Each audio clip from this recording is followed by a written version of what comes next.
Good evening and welcome back. Tonight, we're diving into the fascinating world of Greek mythology. As always, let me know where in the world you're listening from. Get cozy, settle in, and let's begin. In the beginning, there was no Olympus, no earth, no sea, no sky. There was only chaos. And chaos was not the kind of chaos modern tongues describe. Disorder, confusion, frenzy. It was older than language itself. Chaos was a yawning void, a gaping nothingness without form or direction. It was not evil, nor good, nor even neutral. It simply was. From that ancient nothing came the first stirrings of existence. Gaia, the earth, vast and unshaking. Tartarus, the abyss beneath the earth, dark and dreadful. And Eros, the force of love and desire, the binding agent of all future creation. These were not gods as we think of them, not yet, but elemental truths given form. Then came Nyx, the night, clothed in a shadow so thick even chaos recoiled. She was followed by Erebus, the darkness of the underworld, who would dwell beside her in that early silence. From the union of night and darkness came ether, the pure upper air breathed by the gods, and Hemera, the day, who from the beginning was fated to chase her mother endlessly across the sky. Thus, the cycle of night and day was born not through science but through myth, through a family of strange invisible titans who lit and dimmed the sky with each passing hour. Gaia, the earth herself, did not lie idle.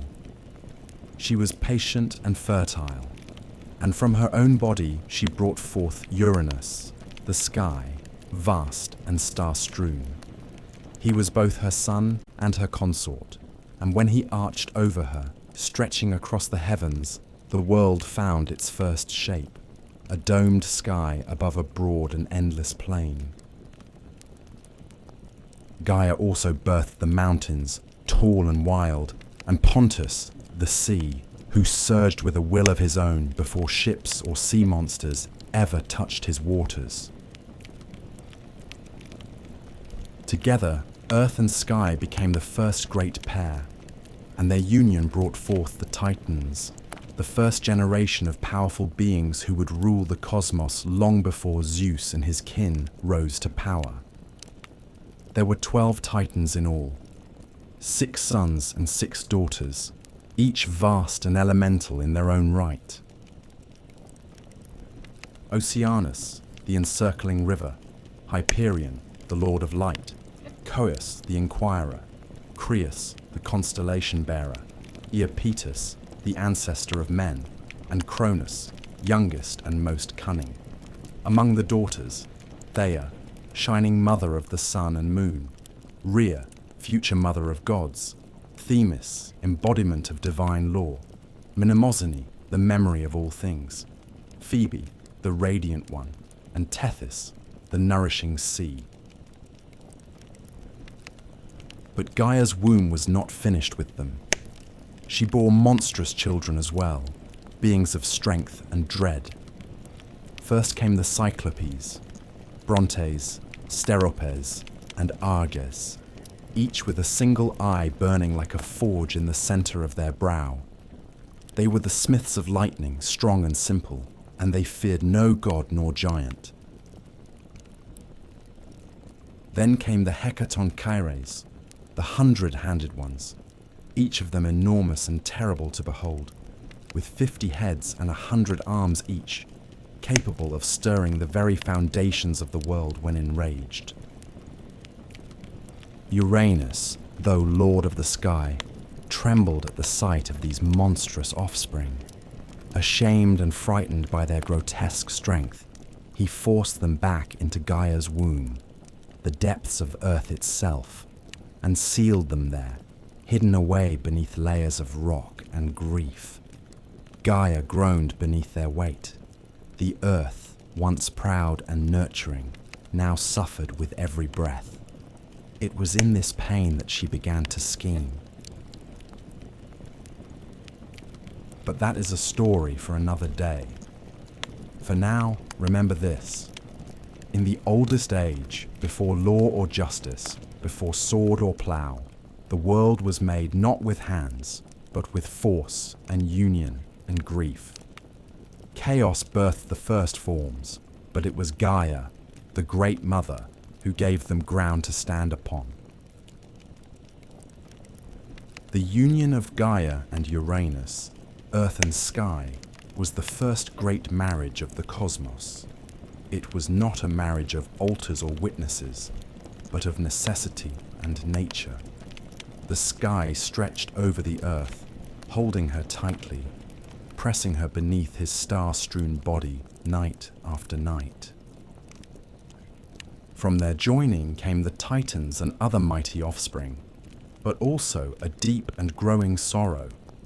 For Uranus, though proud and vast, was a jealous and fearful father. He saw in the monstrous children Gaia bore not strength, but a threat to his dominion. He looked upon the Cyclopes and the 100-handed giants with revulsion, not wonder, and with swift, cruel judgment, he thrust them back into Gaia's womb, deep into the belly of the earth, where no light reached and no voice could echo. Gaia groaned beneath their weight. It was not only the agony of bearing them within her again, but the betrayal of her consort, of Sky, who should have cherished their children as she did. Night after night, Uranus descended upon her, pressing down the heavens to meet the earth, blind to her pain and deaf to her grief. She could endure no longer. And so, from her own flesh, she fashioned a weapon, not of bronze or iron, for such things had not yet been dreamed, but a great sickle of unyielding flint, jagged as truth and sharp as vengeance.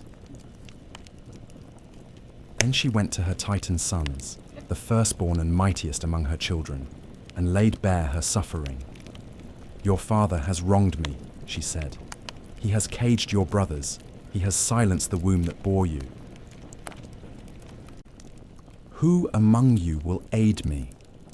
One by one they turned away, fearful of their father's might. Only Cronus, the youngest, the shrewdest, the one with watchful eyes and a patient heart, stepped forward. "I will do it," he said. "Give me the blade."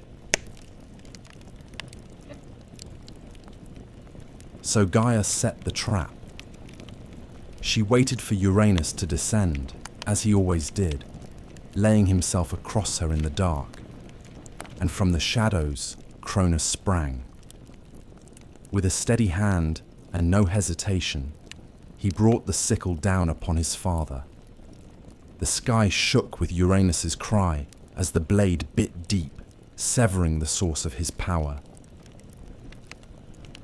Cronus cast the bloodied flesh into the sea, and from the crimson foam that rose upon the waves, something new was born. A figure of impossible beauty, terrible and irresistible in equal measure. From that white froth came Aphrodite, goddess of love and desire, who would later cause kings to fall and empires to burn. She stepped ashore at Cyprus, radiant and serene, untouched by the violence of her origin. But Gaia's vengeance did not end with blood. From the droplets that fell upon the earth sprang other beings, the Furies, cloaked in shadow and vengeance, who would haunt oathbreakers and kinslayers until the end of days. The giants, who in time would rise up against the gods themselves, and the Meliae, nymphs of the ash trees, guardians of the wild and the old ways. Uranus, wounded and dethroned, vanished into the heavens, leaving the world to his children. Before he fled, it is said he spoke a final curse, one that would ring through time like a bell. Just as I was overthrown by my son, so too shall he be overthrown by his own. It was not a prophecy he invented, but a truth Gaia had already whispered, and Cronus heard it well. He took the sky's throne and wrapped himself in power, but from the moment he grasped it, he began to fear what his father had warned. Thus ended the reign of Uranus, the first king of the cosmos, and began the age of the Titans. Yet already, in the womb of time, the next storm was stirring. With Uranus cast down and the sky no longer pressed so tightly upon the earth, the world breathed anew. The Titans, freed from their father's yoke, now stood tall beneath the heavens, and Cronus, the youngest and most cunning among them, claimed dominion over all. He was not a god of chaos or cruelty, as his father had been in the end, but he ruled with a cautious and suspicious heart.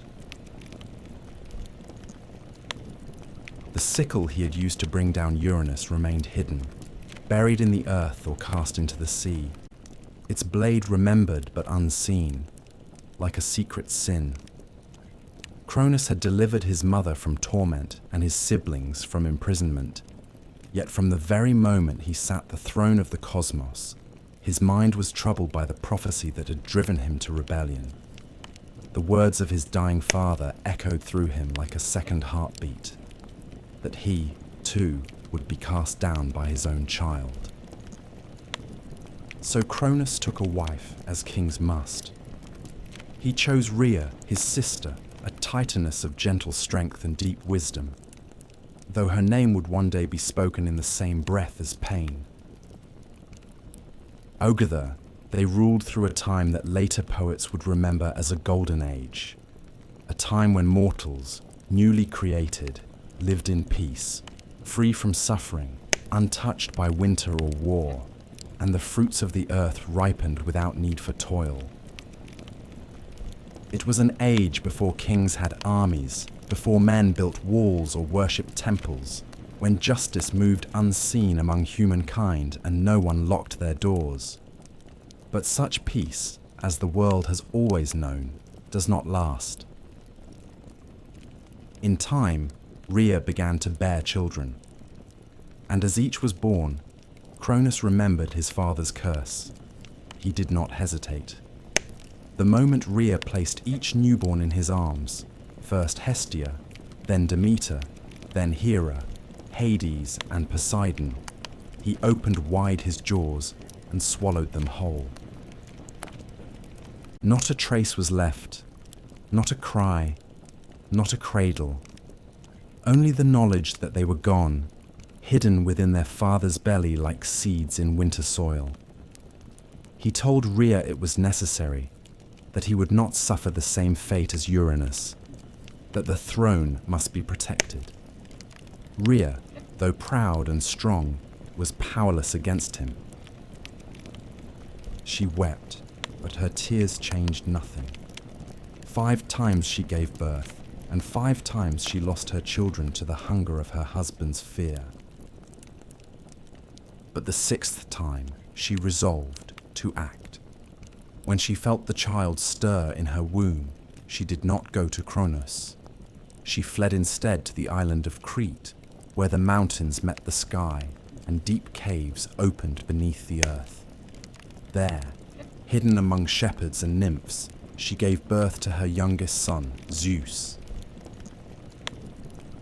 And from the moment of his birth, Rhea knew he was different.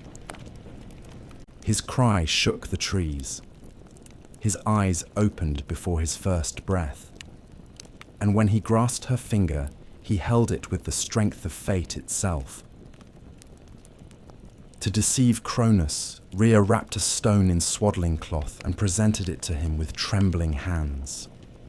He swallowed it greedily, thinking the danger had passed. But beneath Mount Ida, the infant Zeus was nursed in secret. He was guarded by the Curetes, warriors who danced and clashed their shields to drown out the sound of his cries, and fed by the goat Amalthea, whose milk gave him strength beyond measure. And as Zeus grew, so did the storm that would one day break the world. Yet for now, the age of Cronus held. The sky was high, the earth was green, and the Titans ruled from their thrones, oblivious to the gathering wind. But deep within Cronus, 5 children stirred in the dark, and far to the west, a child born in secrecy watched the stars and waited. In the hidden folds of Mount Ida, where the air was thin and the wind whispered ancient names through stone and pine, Zeus grew to manhood. Raised in secret, far from his father's gaze, he learned of the world not through books or scrolls, but from the silence of the high peaks, the rustling of leaves, and the cautious stories murmured by his guardians in firelight. He drank the milk of the divine goat Amalthea, who had nourished him from birth, and from her broken horn, torn by accident or omen, was born the cornucopia, symbol of endless bounty.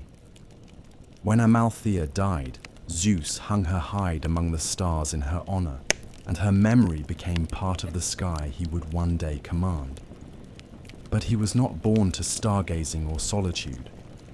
The blood in his veins was thick with prophecy, and his bones carried the weight of rebellion. As he came of age, Gaia herself began to stir. She remembered the betrayal of Cronus, the pain of her imprisoned sons, the 100-handed ones, and the Cyclopes buried deep in Tartarus. Her vengeance had not ended with Uranus. It had only been delayed. With words as old as stone, she whispered truth into Zeus's dreams, and in his waking hours she guided his steps. First, she led him to Metis, the titaness of wisdom, whose counsel was shrewd and whose loyalty leaned toward the future. With Metis's aid, Zeus fashioned a plan. To strike against Cronus, a king of titans and time, would require more than strength. It would demand cunning. Zeus returned in disguise to the house of his father, and there, with Metis's craft, he offered Cronus a potion laced in wine, bittersweet and thick as honey. The drink stirred the old Titan's gut, and at last, with a shudder and a groan, Cronus vomited forth the children he had swallowed long ago. They came not as infants, but full-grown and gleaming, clad in the strength of gods, reborn into a world already poised for war. First Hestia, hearth and flame, then Demeter, goddess of the grain, then regal Hera, proud and sharp-eyed, then Hades, lord of the dead, and at last Poseidon, master of the deep. The 6 siblings stood together, for the first time as one, and looked to the throne that had cast them into darkness. They would not forget. But Cronus was not without allies. The Titans rallied to him, his brothers and sisters gathering atop Mount Othrys, the old seat of power in the south. Oceanus remained apart, too old or too wise for blood feuds, but the others, Coeus, Crius, Hyperion, Iapetus, took up arms.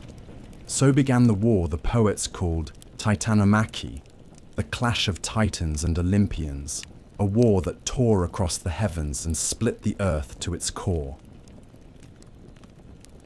For 10 years the battle raged without end. The sky darkened with storm and smoke. Thunder and fire echoed across the mountains, and the world below, still young and silent, watched in dread as its masters fought for the right to rule. The Titans held Othrys, tall and time-worn, while Zeus and his kin made their stand upon Mount Olympus, a peak still unscarred by war. The battles were terrible and unrelenting. Lightning tore open the skies, and tidal waves swallowed islands whole. Volcanoes bled fire, and winds howled like wolves. At times the war seemed endless, neither side able to land the final blow. But Gaia, ever watchful, knew that the balance could not tip without what had been long buried. She counselled Zeus once more.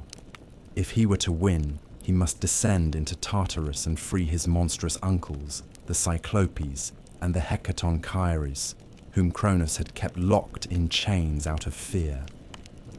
With his siblings beside him, Zeus broke the gates of the underworld and released the imprisoned powers. The Cyclopes, grateful and eager, gifted Zeus his greatest weapons, the thunderbolt, the symbol of sky and storm. To Poseidon, they gave the trident with which he would command the seas, and to Hades, a helm of darkness that would make him unseen. The Hecatonchires, giants with 100 hands, joined the fight at last, hurling mountains like stones and battering the Titans with the fury of ancient things unbound.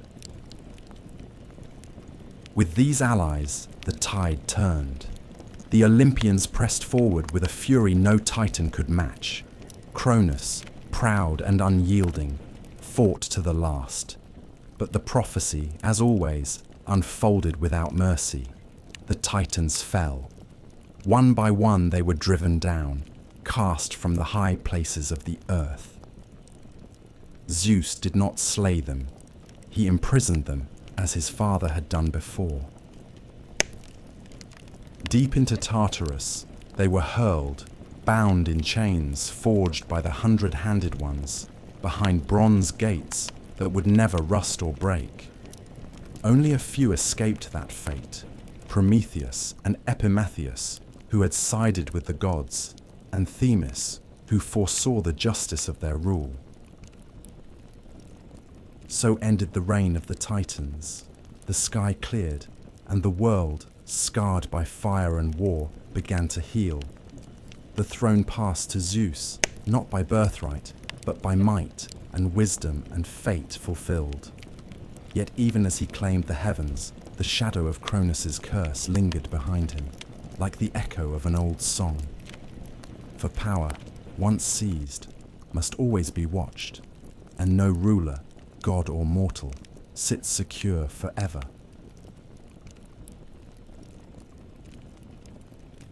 When the war was over and the world lay quiet beneath the sky once more, the victors stood amidst the rubble of creation. The Titans were chained in the depths of Tartarus, their groans swallowed by that black abyss from which no echo returned. The old order had been broken, but with the storm of war ended, the gods faced a new challenge, perhaps greater than any battle, to rule. For conquest may be won with fire and fury, but rule demands judgment, patience, and division.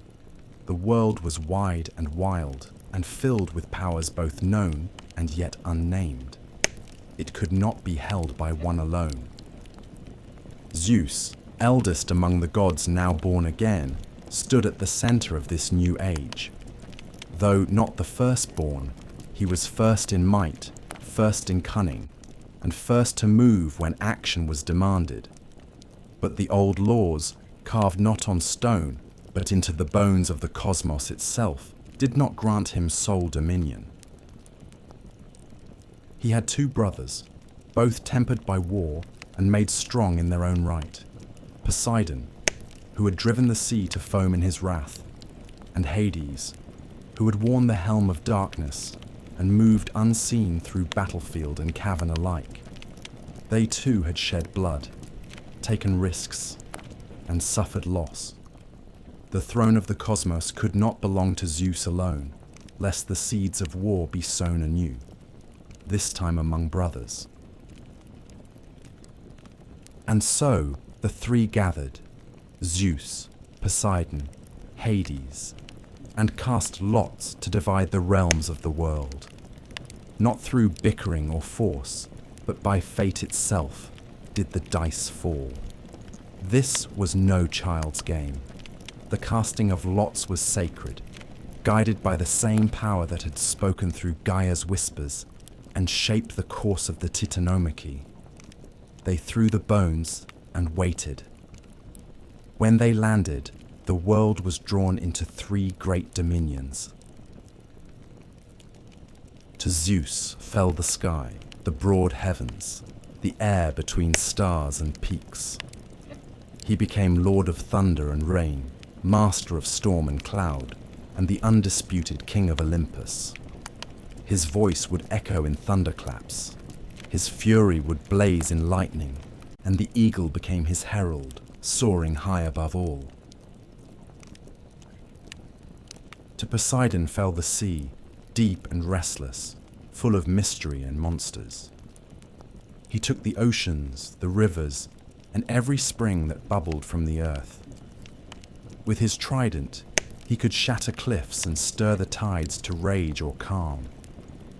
Beneath the waves he built a palace of coral and gold, and there he ruled not only over fish and current, but over creatures older than time, sea serpents, leviathans, and things whose names had never been spoken aloud. To Hades fell the underworld, the land of the dead. It was not a prize most would have chosen, but Hades took it with quiet resolve. He ruled the shadowed realm with stern dignity, his kingdom hidden beneath the earth where the sun did not shine. There he became master of the shades, the judge of mortal souls, and guardian of wealth hidden in the deeps, gems, metals, and secrets lost to time. Though men feared his name and whispered it only when necessary, Hades kept the balance between life and death, and it was said he never once broke the laws he was sworn to uphold.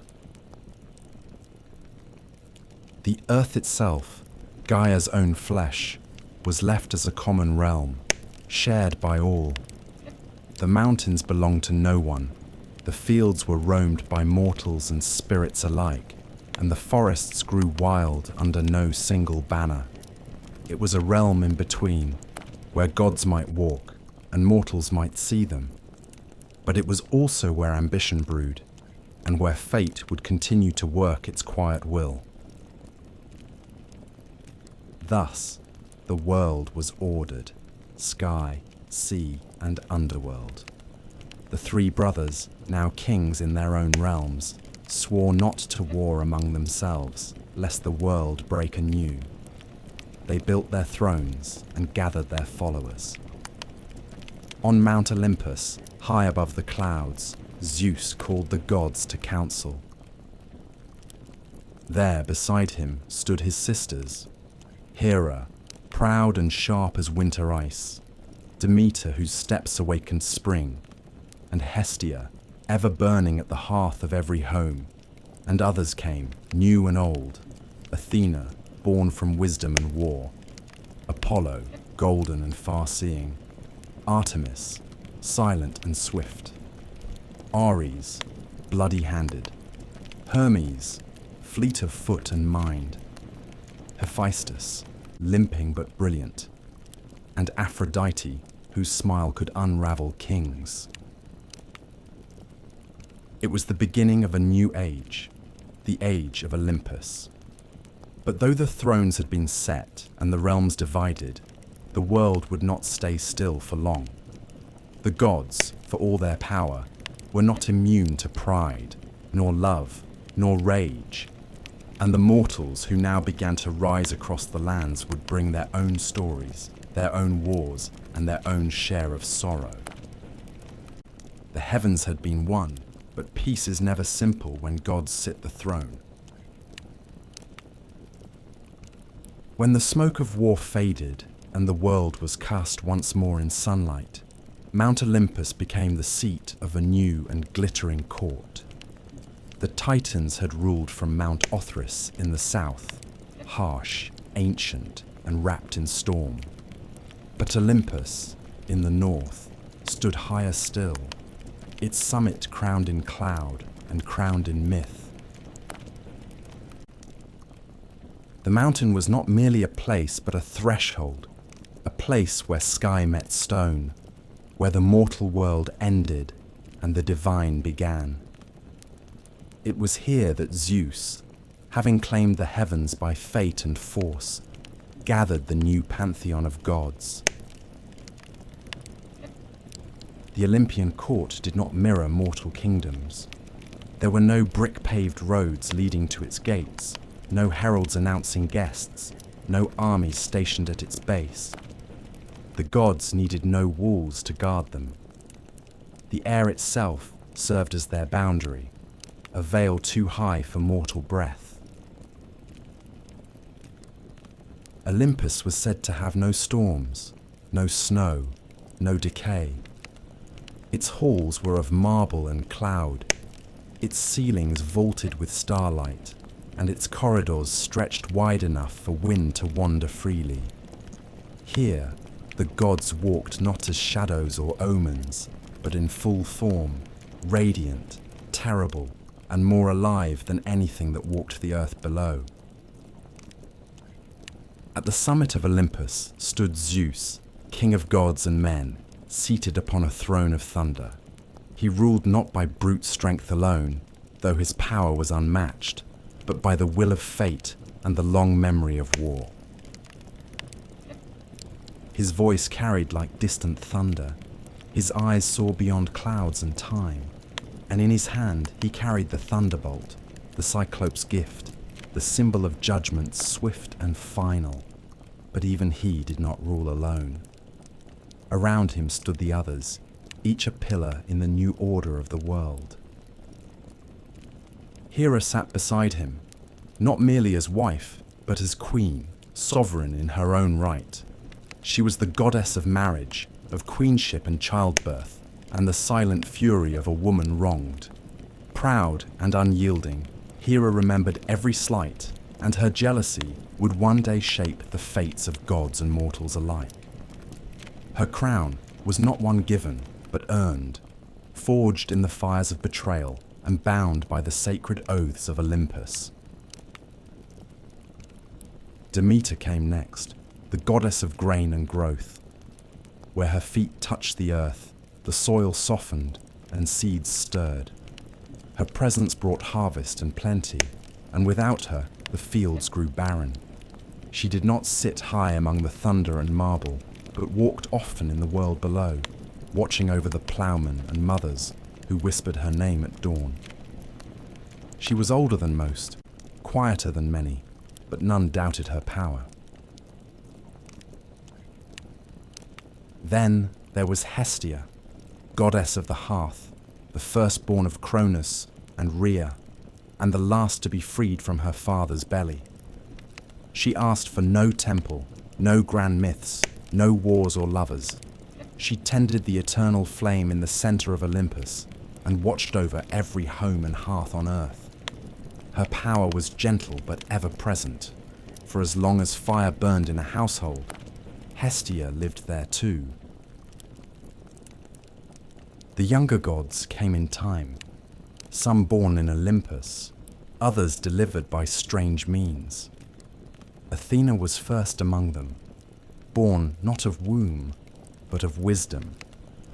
When Zeus swallowed Metis, fearing her unborn child would surpass him, he thought the matter ended. But Metis did not die. She lived within him, whispering, scheming, crafting knowledge in the dark. One day, Zeus groaned in agony, and with a blow to his skull, Athena sprang forth, fully grown, clad in bronze, spear in hand, her eyes clear and sharp as flint. She became goddess of wisdom, strategy, and just war, a virgin warrior with no patience for frivolity. Apollo and Artemis came next, twins born of Leto, a titaness who wandered long and weary to find a place to give birth. No land dared offer her sanctuary, for Hera's wrath was vast and vengeful. At last, the floating island of Delos accepted her, and there she bore her children. Apollo, golden-haired and bright, became the god of light, prophecy, music, and healing. His sister Artemis, swift and silver, was goddess of the hunt, of wild things and moonlight. Together, they marked a new generation of gods, restless, radiant, and intimately tied to the mortal world. Then came Ares, god of war and slaughter, son of Zeus and Hera, but beloved by neither. He was strength without discipline, rage without cause, and though his name was feared, he was not often honored. War followed him like a shadow, and he gloried in its chaos, but he was often bested by cunning and wisdom. His opposite was Hephaestus, the lame god of the forge, master of craft and flame. Born of Hera alone, or thrown from Olympus by Zeus, both tales are told, he found solace in metal, building wonders with hammer and fire. From his hands came armor, palaces, and automatons. Though limping and twisted, he was among the most indispensable of the gods. Aphrodite, goddess of beauty and desire, arrived not by birth but by foam, born of Uranus's severed flesh cast into the sea. She rose from the surf at Cyprus, as beautiful as she was dangerous. Love, lust, jealousy, and ruin followed her wherever she went. Even Zeus could not command her fully. She bound gods and mortals alike with a glance, and though she smiled often, it was never without consequence. Hermes, the trickster and herald, came last of this early court, son of Zeus and the nymph Maia. He moved swiftly between worlds, winged sandals at his feet, and a mischievous grin on his lips. He stole Apollo's cattle on the day of his birth, sang a song to cover the theft, and made himself indispensable before he could walk. He became the messenger of the gods, guide of souls, patron of thieves and travelers. Where Hermes went, borders dissolved. This was the Olympian court, a gathering not of saints, but of powers, raw, flawed, radiant, and vast. They quarrelled as siblings do, took sides in mortal affairs, fell in love, betrayed each other, waged petty rivalries, and enacted divine justice. But above all, they ruled. From Olympus they watched the world below and shaped it to their will. The age of Titans was gone, but in its place came an era of stories, of gods who walked among men, of heroes born from their unions, and of a world forever changed by the hands of the divine. The world had its rulers now, but peace, as ever, was a fragile thing, and fate had not yet spoken its last word. Long before men raised cities of marble or carved their prayers into stone, there were no humans upon the earth. The gods ruled alone, their courts high upon Olympus, their domains vast and varied. The world beneath them was green and wild, teeming with beasts and silent mountains. But there were no hands to till the soil, no voices to sing to the stars, no fire to warm the night. It was Prometheus, a titan of the old blood, who first imagined the shape of man. He was no friend to Cronus, nor was he ever counted among those chained in Tartarus. During the War of the Titans, Prometheus had sided with Zeus, not out of love or loyalty, but out of foresight, for he bore the gift of prophecy, and he knew which way the storm would break. Prometheus's name meant forethought, and it suited him. He was brother to Epimetheus, whose name meant afterthought, and never was a pair of brothers more different. Where Epimetheus acted in haste and repented in leisure, Prometheus saw farther, thought longer, and questioned the justice of every decree, even those issued by the king of the gods himself. He walked the line between Titan and Olympian, old world and new, a creature of reason in a cosmos ruled by passion and power.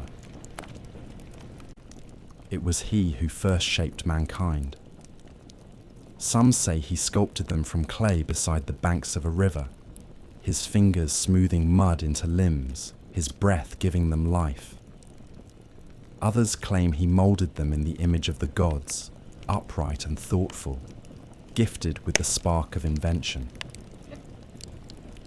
But however it happened, the first men were made, and they were weak, soft of skin, slow of foot, clawless, fangless, and lacking in both fur and fire.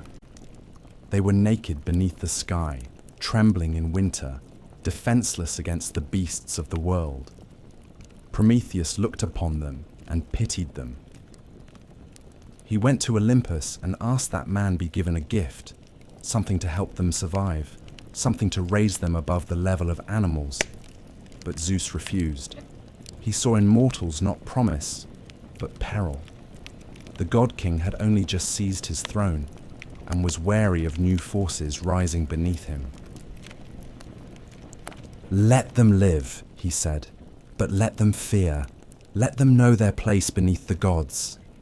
Fire, he declared, was the privilege of immortals. The hearth flame of Hestia, the thunderbolt of Zeus, the forge of Hephaestus, these were not for mortal hands. But Prometheus, stubborn and just, did not yield. In secret, he climbed to the heavens, stole a flame from the forge of Hephaestus, and hid it in a hollow fennel stalk. Carrying it down from Olympus, he gave it to man. For the first time, fire crackled beneath the stars, smoke rose in spirals above the treetops, light pushed back the darkness.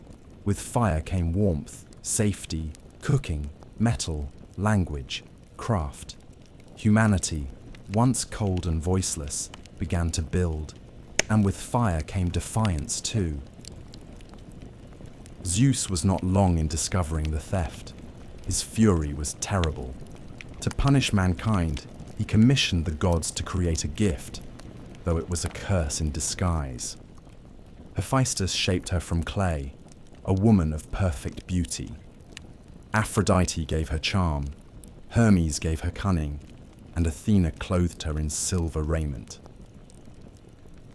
Her name was Pandora, meaning all gifted, and she was given a sealed jar, mistranslated in later ages as a box, containing the sorrows of the world, disease, toil, grief, madness, envy, and death itself. Prometheus, ever the fool, took her into his home despite Prometheus's warnings. And when Pandora, driven by curiosity, the final gift of the gods, opened the jar, the evil spilled out into the world like smoke from a fire too long confined. Mankind, who had known peace in their brief golden youth, now found themselves hunted by fate.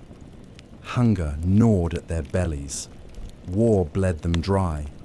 Age stooped their backs. Only hope remained inside the jar, some say by accident, others say by design. A flickering light amid the gloom. But Prometheus's punishment had not yet come. For the crime of defying Olympus, Zeus ordered him chained to a mountain at the edge of the world. Some say the Caucasus, others say a place lost to myth. There he was bound in adamantine chains, unbreakable and eternal. Each day, an eagle born of Typhon or sent by Zeus would descend and feast upon his liver. Each night, it would grow back, and each morning the torment would begin again. He was immortal, and so the suffering could not kill him. He endured it for generations, long after kingdoms rose and fell, long after men forgot the gods who made them. And yet, even in chains, Prometheus did not repent.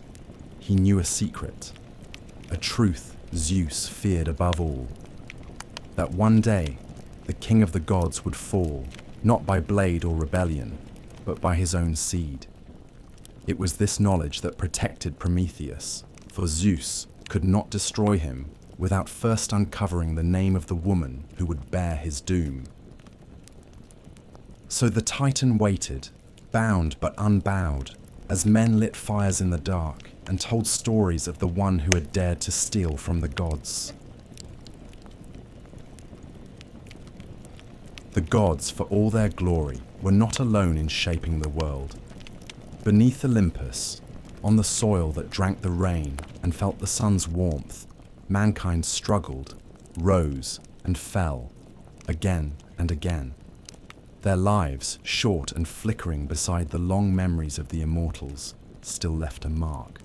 And though Zeus ruled the skies and Poseidon stirred the seas, it was the deeds of mortals that filled the earth with both beauty and sorrow. The poets who lived after would look back on this long, winding journey and see not one mankind, but many, each born into its own era, marked by the blessings and punishments of the gods. It was Hesiod, the Boeotian farmer and poet, who first set these ages into words, dividing the long march of human existence into 5 distinct epochs: gold, silver, bronze, heroic, and iron. Each was less than the one before, save one. In the beginning, there was the Golden Age, and it was unlike any time that followed. It came during the reign of Cronus, before the gods had learned to fear rebellion, and before the earth bore the weight of iron or war. In those days, men lived like gods themselves, free from pain, untouched by age, and unburdened by toil. The earth gave forth her bounty without coaxing, offering harvests in every season. There was no need for laws or swords, no need for kings or coins. These early mortals knew no hunger, no sickness, no grief. When their time came, they did not wither or suffer, but died as if falling into sleep, their spirits becoming guardians, pure and watchful, wandering the world as kindly daimones, protectors of justice and peace. Theirs was a life of harmony, and theirs was the closest any mortal would ever come to Eden. But the Golden Age passed, as all golden things do. With the fall of Cronus and the rise of Zeus, the Silver Age dawned, a time of beauty dimmer and souls less noble. These mortals grew tall and strong, living long lives, but they lacked the wisdom and restraint of the golden race. They lingered in childhood for 100 years, ignorant and pampered, only to grow into violent, arrogant men who refused to honor the gods or heed their decrees. They built no temples, gave no offerings, and mocked the laws of Olympus. For this, Zeus struck them down. Their spirits did not become guardians or watchful daimons, but faded into the underworld, pale and forgotten. Theirs was a race lost to pride and disobedience, a mirror of divine fear come true. Then came the Bronze Age, born of ash trees, the same trees used for spears and shields. These were not gentle men. They were creatures of war, mighty and hard, their very flesh said to be forged from bronze. Their homes were bronze, their tools were bronze, their hearts seemed cast from the same metal. They lived for battle and died by it, sowing the world with blood and ash. They were terrible to behold, but not evil, only driven by the rhythm of war drums and the clash of arms. They built no cities, wrote no poems, carved no statues. When they died, they left little behind but shattered swords and empty fields. Even the gods did not mourn their passing. They sank into Hades without echo or prayer. Yet not all decline is steady. From the blood and smoke of the Bronze Age rose a brief and brilliant light, the heroic age, a time unlike any other. It was not part of the descent, but an interlude of glory before the fall. These mortals were greater than those who came before or after. They were the demigods, the sons and daughters of gods and men. They built cities, sailed seas, and carved their names into the memory of the world. This was the age of Perseus and Heracles, of Theseus and Atalanta, of Jason and the Argonauts, of Hector and Achilles and Odysseus. They fought great wars, against monsters, against foreign kings, and finally against each other at Troy. Many died young, and many more died forgotten, but their stories lingered, carried in song and stone, in epics and prayers. Some were granted a place in the Isles of the Blessed, far beyond ocean's edge, where heroes dwell in peace and sunlight forever. The heroic age did not last, but while it burned, it lit the world. And then came the age that Hesiod called his own, the Iron Age, where we still dwell. This is a time of sorrow and toil, a world grown old and heavy. Men now labour from dawn to dusk, planting seeds in bitter soil, raising children amid war and famine, growing old with pain and fear. In the Iron Age, bonds break easily, between friends, between kin, between guest and host. Justice, once tall and golden, now walks with her eyes averted. Lies are many, oaths are cheap, and the gods, if they still watch, do so with silence. In this age, mortals build towers but forget their ancestors. They chase gold and power and cut down the forests that fed them. It is an age of struggle, and it is said that one day even this will pass. One day, the gods will turn their backs entirely. One day, Zeus will cast down his thunderbolt, and humankind will vanish like smoke on the wind. Yet for all that, the Iron Age endures. Men still build, still hope, still tell stories of a time when mortals were golden and gods walked among them. And perhaps that hope, fragile though it is the one gift Zeus did not take back when Pandora opened the jar. In the waning light between the age of gods and the age of men, there came a generation of mortals unlike those before or after. Men born not from clay alone, but from divine blood and mortal wombs, shaped by both Olympus and earth. These were the heroes. Their lives were brief, their fates often cruel, but their names would echo through time like the rumble of a distant storm. Among the first and greatest of them was Perseus, slayer of monsters, founder of dynasties, and by blood and deed, the forerunner of all who would wear a hero's crown. Perseus's tale begins not in battle, but in prophecy and fear. His mother, Danae, was a princess of Argos, daughter to King Acrisius. The king, like all kings of that age, feared what he could not control. An oracle warned him that his daughter would bear a son destined to kill him. Such prophecies, in myth as in life, cannot be bribed or reasoned with. So Acrisius did what kings so often do when faced with a truth they fear. He sought to destroy the cause. He locked Danae in a tower of bronze beneath the earth, a room sealed against time and men alike. But the gods, as they often did, laughed at mortal precautions. Zeus, in the form of golden rain, slipped through cracks no wall could keep and fell upon Danae in her solitude. From that union, Perseus was conceived. When Acrisius discovered the child, he dared not spill royal blood directly, for even tyrants fear the wrath of the gods. Instead, he placed Danae and her infant son into a wooden chest and cast them into the sea, trusting Poseidon or chance to drown them. But the sea is as fickle as fate. The chest did not sink, but drifted across the wine-dark waves to the island of Seriphos, where a humble fisherman named Dictys drew it ashore.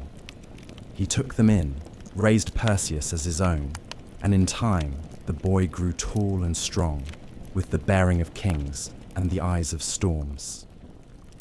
But peace is never a long companion to those who carry destiny. The ruler of Seriphos, King Polydectes, took notice of Danae's beauty and desired her. Perseus, grown into manhood, stood between his mother and the king, a wall of defiance. Polydectes, unable to strike the sun without dishonoring himself, chose cunning over strength. He announced a false marriage, some say to Hippodamia, and demanded that all men of the island offer him a gift. Perseus, without gold or horses, boasted that he would instead bring the king a greater prize, the head of Medusa, the mortal Gorgon whose gaze could turn flesh to stone. The task was cruel, and Polydectes knew it. No man who had sought Medusa had ever returned. She was one of 3 Gorgon sisters, born of ancient sea deities, hideous and winged, their heads wreathed in snakes, their eyes cursed. Only Medusa was mortal. Her sisters were immortal, and none could be approached without peril. But the gods, who watched the world with curious eyes, favored Perseus. Athena, born from her father's head, and never one to forget a slight. Medusa, after all, had once been a maiden in her temple, until Poseidon's violence and pride had defiled it, lent her shield to the young hero. It was polished like a mirror, and in its reflection, one could look upon a Gorgon without meeting her gaze. Hermes, swift and shrewd, gave him a curved sword and winged sandals to fly, and directed him to the Graeae, the grey sisters who shared a single eye between them and knew the secret path to the Gorgon's lair. Perseus, through wit and will, stole their eye and bargained for the truth. They told him of the nymphs who kept the sacred items he would need, the helm of Hades, which made its wearer invisible, a kibisis, a magical sack to contain the Gorgon's head, and knowledge of the place beyond ocean's edge, where night never lifts and the Gorgons sleep among ancient stone. Armed with these divine gifts, Perseus flew over sea and desert until he reached the ends of the earth. He found them sleeping, Medusa and her sisters, curled in a shadowed grove, ringed by the statues of those who had come before. Perseus dared not look directly, and so with Athena's shield held before him, he walked backward, step by cautious step, until he stood over the sleeping Gorgon. With one swift stroke, he severed her head, and from her blood sprang Pegasus, the winged horse, and Chrysa, the warrior with a golden blade, children of Poseidon, born in death. As Medusa's sisters screamed and clawed the air, Perseus vanished into mist, hidden by the helm of darkness. The deed was done. He returned by the long road, his prize heavy in the sack, its power undiminished. On the way, he passed the shores of Ethiopia, where the sea god had sent a monster to punish King Cepheus and Queen Cassiopeia for their vanity. Their daughter, Andromeda, had been chained to a rock as sacrifice. Perseus, beholding her beauty and innocence, slew the beast, turned it to stone with the Gorgon's head, and claimed her as his bride. She would follow him westward, becoming the mother of his line. When at last he returned to Seriphos, Polydectes scoffed at his tale. So Perseus reached into the sack and withdrew the severed head. The king and his court were turned to stone where they stood. Dictys, the fisherman who had shown kindness to a mother and her child, became king in his stead. The cycle of cruelty was broken, if only for a time. But prophecy, once spoken, is not so easily undone. Perseus journeyed to Argos, where King Acrisius, still haunted by the words of the oracle, fled rather than face the boy he had once condemned to death. Yet fate does not forget. At the funeral games of a neighboring king, Perseus, throwing a discus, struck an old man in the crowd, Acrisius, his grandfather, who died without ever knowing that his death was no murder, but an accident long foretold. So the circle closed, as they always do in myth. Perseus had fulfilled the prophecy, though not by malice. He had slain a monster, saved a maiden, founded a line of kings, and carried the weight of fate with dignity. He would not live forever, but his name would.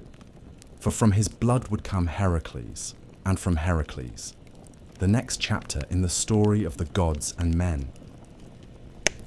If Perseus was the first great hero, Heracles was the mightiest. His name, like thunder over distant mountains, carried weight across every land touched by Hellenic breath. He was not merely strong, but larger than life itself, straddling the border between man and god, joy and grief, triumph and tragedy.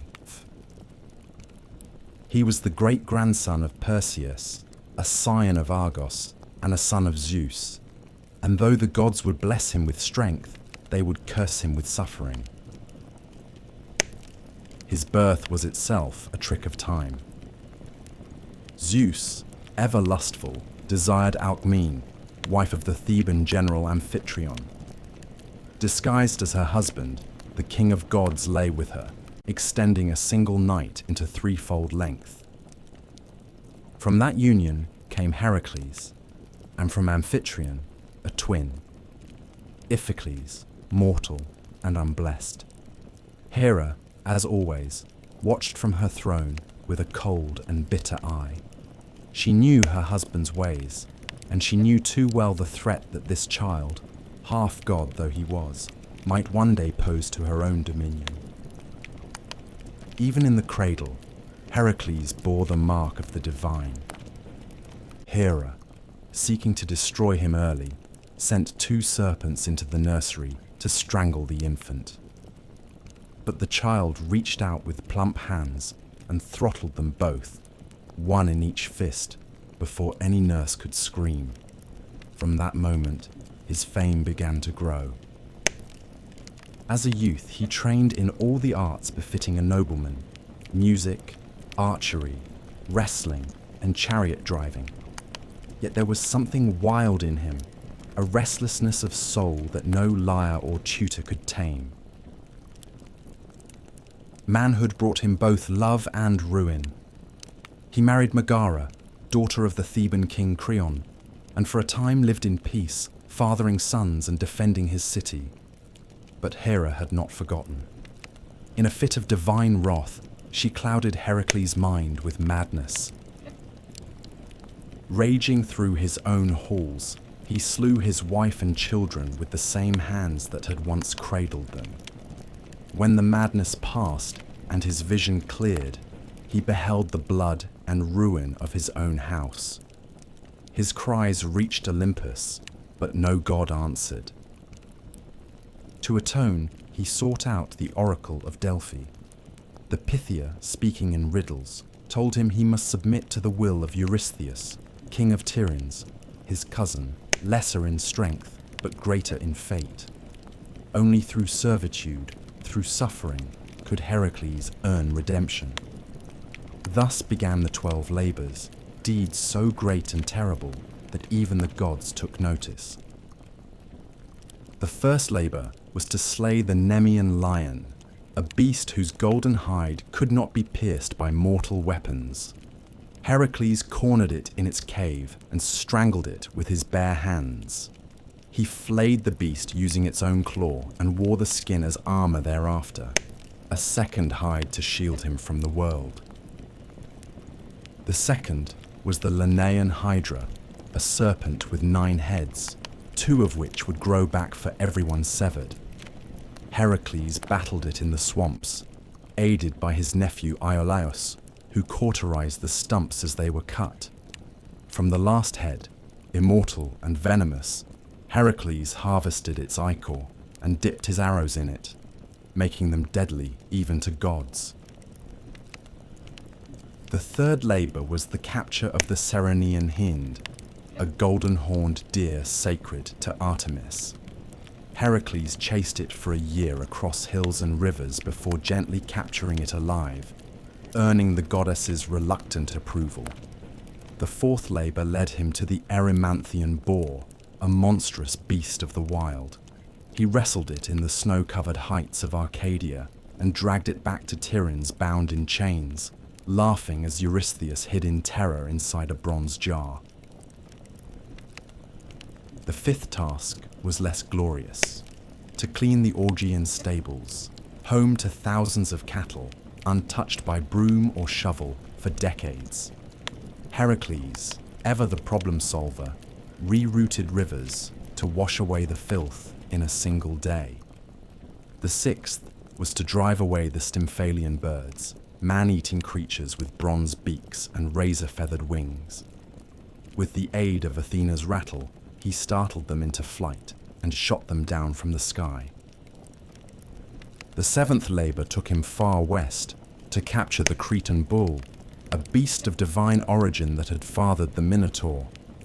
Heracles wrestled it and brought it back alive, while the bull's gaze burned with madness and sea salt fury. The eighth labour sent him north to Thrace, where he tamed the mares of Diomedes, flesh-eating horses that gnashed their teeth for human meat. He fed Diomedes, their master, to them, and the beasts grew docile. The ninth labour required diplomacy and blood. Heracles was sent to retrieve the girdle of Hippolyta, queen of the Amazons. Though the queen agreed to gift it peacefully, Hera spread rumours among the warrior women, and battle broke out. Heracles slew Hippolyta and escaped with the belt. The 10th led him to the edge of the known world, to Erythea, where he stole the cattle of Geryon, a triple-bodied giant. He built the pillars of Heracles at the Strait of Gibraltar and fought the giant, his herdsman, and his hound all at once before driving the red cattle back across continents. But Eurystheus, seeking to discredit him, declared 2 labours invalid, claiming Iolaus had helped with the Hydra and the rivers with the stables. 2 more were required. The 11th was to steal the golden apples of the Hesperides, guarded by nymphs and a dragon coiled around the tree's base. Heracles tricked Atlas, the sky-bearer, into retrieving the apples while he held the heavens. When Atlas tried to leave him the burden, Heracles asked for a moment to adjust his cloak and took back the sky while fleeing with the fruit. The 12th and final labour was the most harrowing: to descend into Hades itself and bring back Cerberus, the 3-headed hound. Armed with nothing but his strength, Heracles journeyed to the underworld, presented himself before Hades, and with the gods' grim permission, wrestled Cerberus into submission and led the beast, snarling and frothing, into the land of the living. With that final labour, his redemption was won. Yet Heracles' life was not yet at peace. He fought more battles, took new wives, and fathered many children. But Hera's hatred endured. In the end, it was not blade or monster that killed him, but the poisoned blood of the centaur Nessus, smeared upon a tunic gifted by his wife Deianira, who believed it a love charm. As the poison burned through his flesh, Heracles built his own pyre upon Mount Oeta.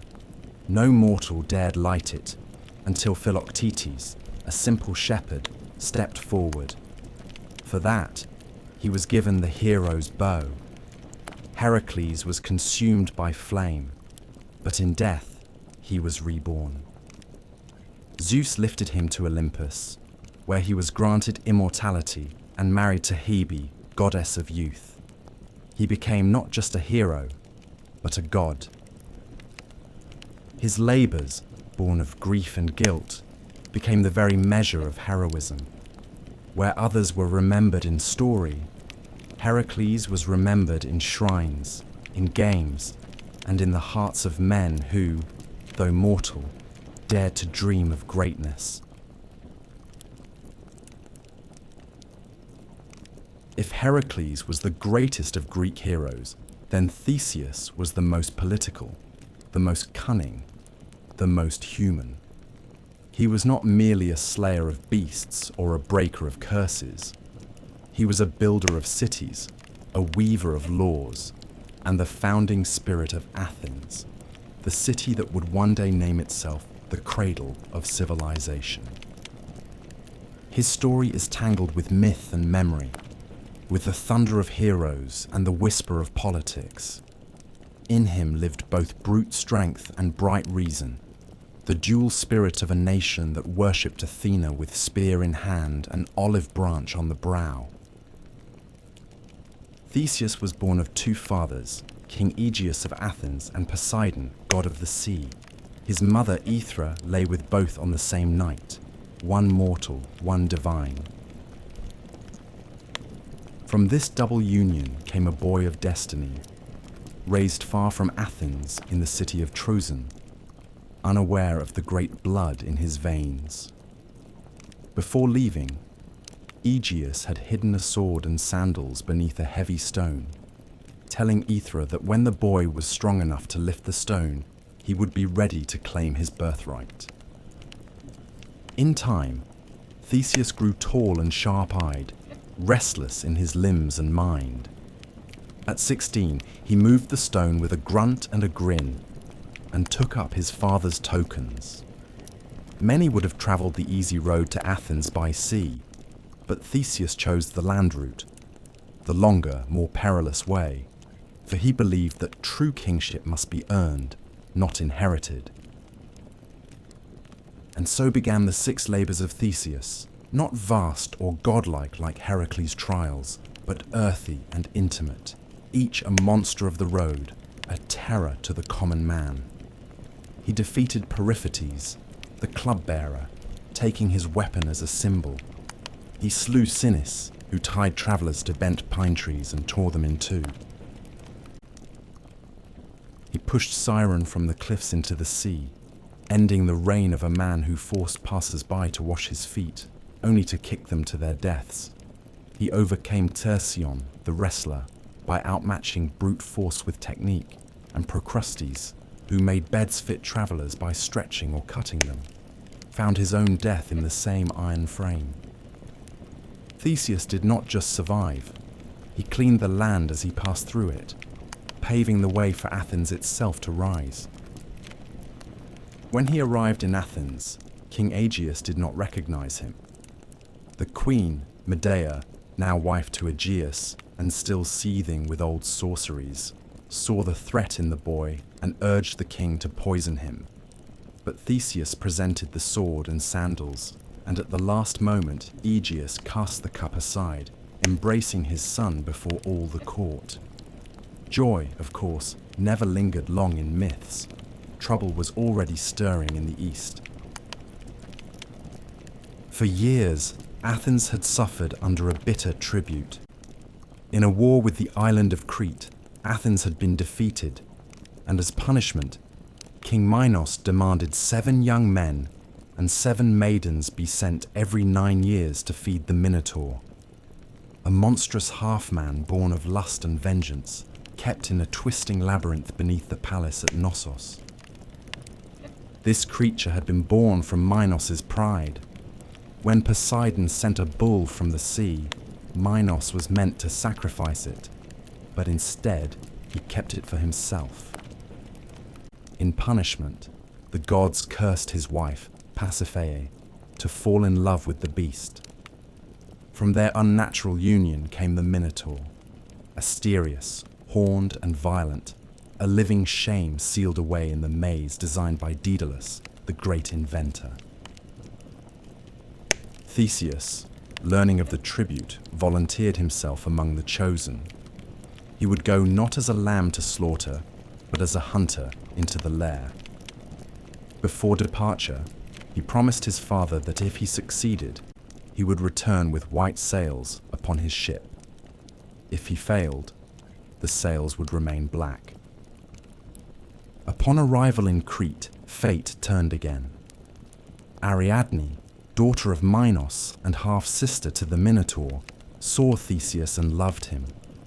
She gave him a gift, a ball of thread, a clue, and the secret to the labyrinth's winding paths. That night, Theseus entered the maze. In its dark coils, where stone turned endlessly into stone, he found the beast. They fought without words, one prince against one nightmare. Theseus, armed with skill and a sharpened blade, struck the creature down, then followed the thread back into the light. He fled with Ariadne and the freed Athenians sailing into the Aegean. Yet love, in Greek stories, is never simple. On the island of Naxos, Theseus abandoned Ariadne. Some say Dionysus claimed her for his own. Others say Theseus feared what a Cretan bride might mean for an Athenian throne. She woke alone and wept beneath unfamiliar stars. Theseus continued home, but in his sorrow or forgetfulness, he failed to change the sails. From the cliffs of Athens, King Aegeus saw black on the horizon and believed his son dead. Grief-stricken, he leapt into the sea, which still bears his name, the Aegean. Now king, Theseus did not rest. He unified Attica, the region around Athens, binding its villages into one city-state. He established festivals and games, temples and laws. He was a hero of governance as much as of combat. He ventured again and again into myth, fighting alongside Heracles against the Amazons, journeying to the underworld with Pirithous, his reckless friend, to steal Persephone herself from Hades. That journey ended in failure. Pirithous was swallowed by the earth, and Theseus was trapped upon the chair of forgetfulness, his memory eroded by the air of death. Only Heracles, on his own journey, tore him free. But time, as ever, turns. In the end, the Athenians, tired of kings and haunted by new heroes and new philosophies, drove Theseus into exile. He fled to the island of Skyros, where he was betrayed by a jealous king and cast from a cliff. His bones would later be retrieved by the Athenians and buried in honor, but at the time of his death, he was alone, no crowd, no crown, no chorus. And yet, his legacy endured. Where Heracles symbolized the strength of the body, Theseus embodied the strength of the polis, the city, the law, the people bound by more than blood. Athens would rise on his shoulders, and though it would worship Athena, it would remember the king who built its bones. Long before Troy burned and long after the Titans fell, there came a voyage unlike any other. A quest that crossed continents and gods, bound heroes into brotherhood, and ended in betrayal and exile. It was a tale of dragons and oaths, of kings usurped and thrones reclaimed. And at the center of it all was Jason, a prince exiled in childhood, a hero groomed not by war or prophecy, but by the long, slow fire of vengeance. His tale began in Iolcus, a coastal kingdom in Thessaly, where King Aeson, Jason's father, had been usurped by his own brother Peleus, a man who worshipped no law but power. Fearing the boy who might one day rise against him, Peleus sought to kill Jason at birth. But Aeson, forewarned, sent the infant away, smuggled from court and raised in secret by the wise centaur Chiron, who had trained Achilles, Asclepius, and other sons of fate. Jason grew strong in the wild, fed on honey and knowledge, his limbs hardened by hunting, his mind by songs of kings who had fallen and risen again. Years passed. Jason returned to Iolcus, a man, clad in a single sandal, for as he crossed the river Uranus, he had lost one in the muddy current, while carrying an old woman across. The woman, of course, was Hera in disguise, testing the young hero. When he entered the city, Peleus saw the one-sandaled stranger and turned pale, for the oracle had once warned him, "Beware the man who comes with one shoe." Jason, bold but not foolish, did not draw a sword or raise a cry. He spoke plainly. He was Aeson's son and rightful heir. Peleus, too shrewd to strike openly, feigned welcome and offered a test. "If you wish to be king," he said, "then prove yourself worthy. Retrieve for me the golden fleece from the far land of Colchis. Bring back that ancient prize, and I will yield the crown." The ram had flown him across the sea, and when Phrixus reached safety in Colchis, he sacrificed the beast in gratitude. Its fleece, gold as fire, was nailed to an oak in a sacred grove, guarded by serpents and shadow, watched over by King Aeetes, son of the sun god Helios. No Greek had ever gone there and returned. But Jason accepted the challenge. He summoned the greatest heroes of his time to join him, and they came, not as soldiers, but as volunteers, each seeking glory. Heracles came, and Orpheus with his lyre, Atalanta the huntress, Castor and Pollux, the sons of Zeus, Meleager, Theseus, Zetes and Calais, winged sons of the north wind, 50 heroes in all. Together they boarded a ship named Argo, built by Argus under Athena's guidance. In its prow, she set a piece of sacred oak from Dodona, a timber that could speak in prophecy. The ship itself was a character in the tale, whispering warnings and guiding fate. They sailed east, past shores and tempests, into legend. Their first trials were not of monsters, but of men. On Lemnos, they met a land ruled by women, who had slain all their husbands. There, Jason lay with Hypsipyle, queen of the isle, and begot sons he would never see grown. In Thrace, they encountered the blind seer Phineus, tormented by the harpies who fouled his food. The winged boarheads drove the creatures off, earning Phineus's prophecy, a path through the deadly clashing rocks, 2 cliffs that slammed shut like jaws upon any who tried to pass. At Phineus's advice, they released a dove. It flew through and lost only a single tail feather. The Argo followed at full speed, and the rocks caught her stern, but just barely. From then on, the passage remained still. The sea, it seemed, respected those who dared. At last, they reached Colchis, a land of fire and iron. King Aeetes did not kill them on sight. Jason was a stranger, and in that ancient world, strangers were sacred. But Aeetes agreed to grant the fleece only if Jason completed 3 tasks: yoke fire-breathing bulls, plough a field with them, sow it with dragon's teeth, and then defeat the warriors who would rise from the soil. These were not tests of courage, but of impossibility. It would have ended there, had the gods not intervened. Eros, at Hera's urging, struck Medea, daughter of Aeetes, with an arrow of love. She was a priestess of Hecate, versed in herbs and poison, untouched by men, cold as moonlight. But at the sight of Jason, her heart betrayed her. She gave him a potion to shield him from flame, taught him to hurl a stone among the earthborn warriors so they would turn on one another, and at last led him to the fleece itself, guarded by a serpent that never slept. Medea sang spells, and the beast sank into slumber. Jason seized the fleece, brilliant and soft as molten gold, and fled with Medea into the dark. Aeetes pursued them with ships, but the lovers had bought time with blood. Medea had taken her young brother Absyrtus, cut him into pieces, and scattered them in the sea, forcing her father to stop and gather the limbs for burial.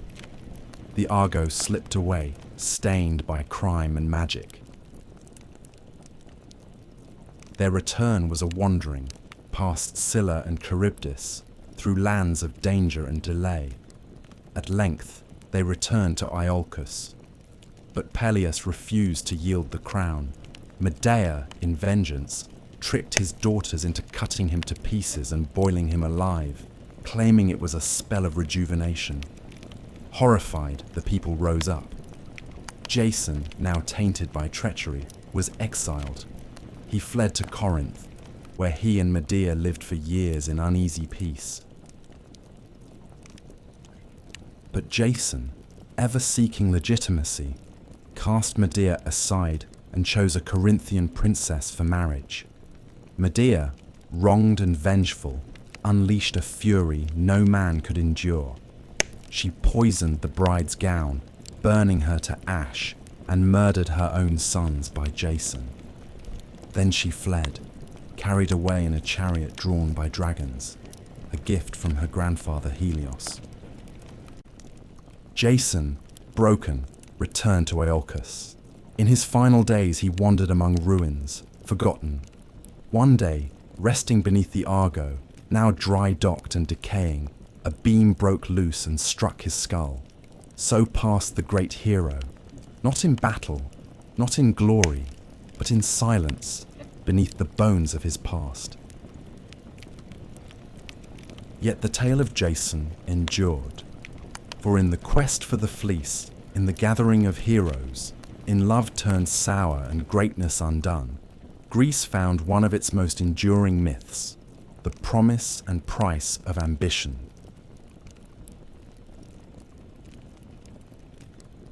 There are few bloodlines in Greek myth more accursed than the royal house of Thebes, where most heroes battled monsters or sailed for distant thrones. The Theban kings fought their own kin and warred against the past itself.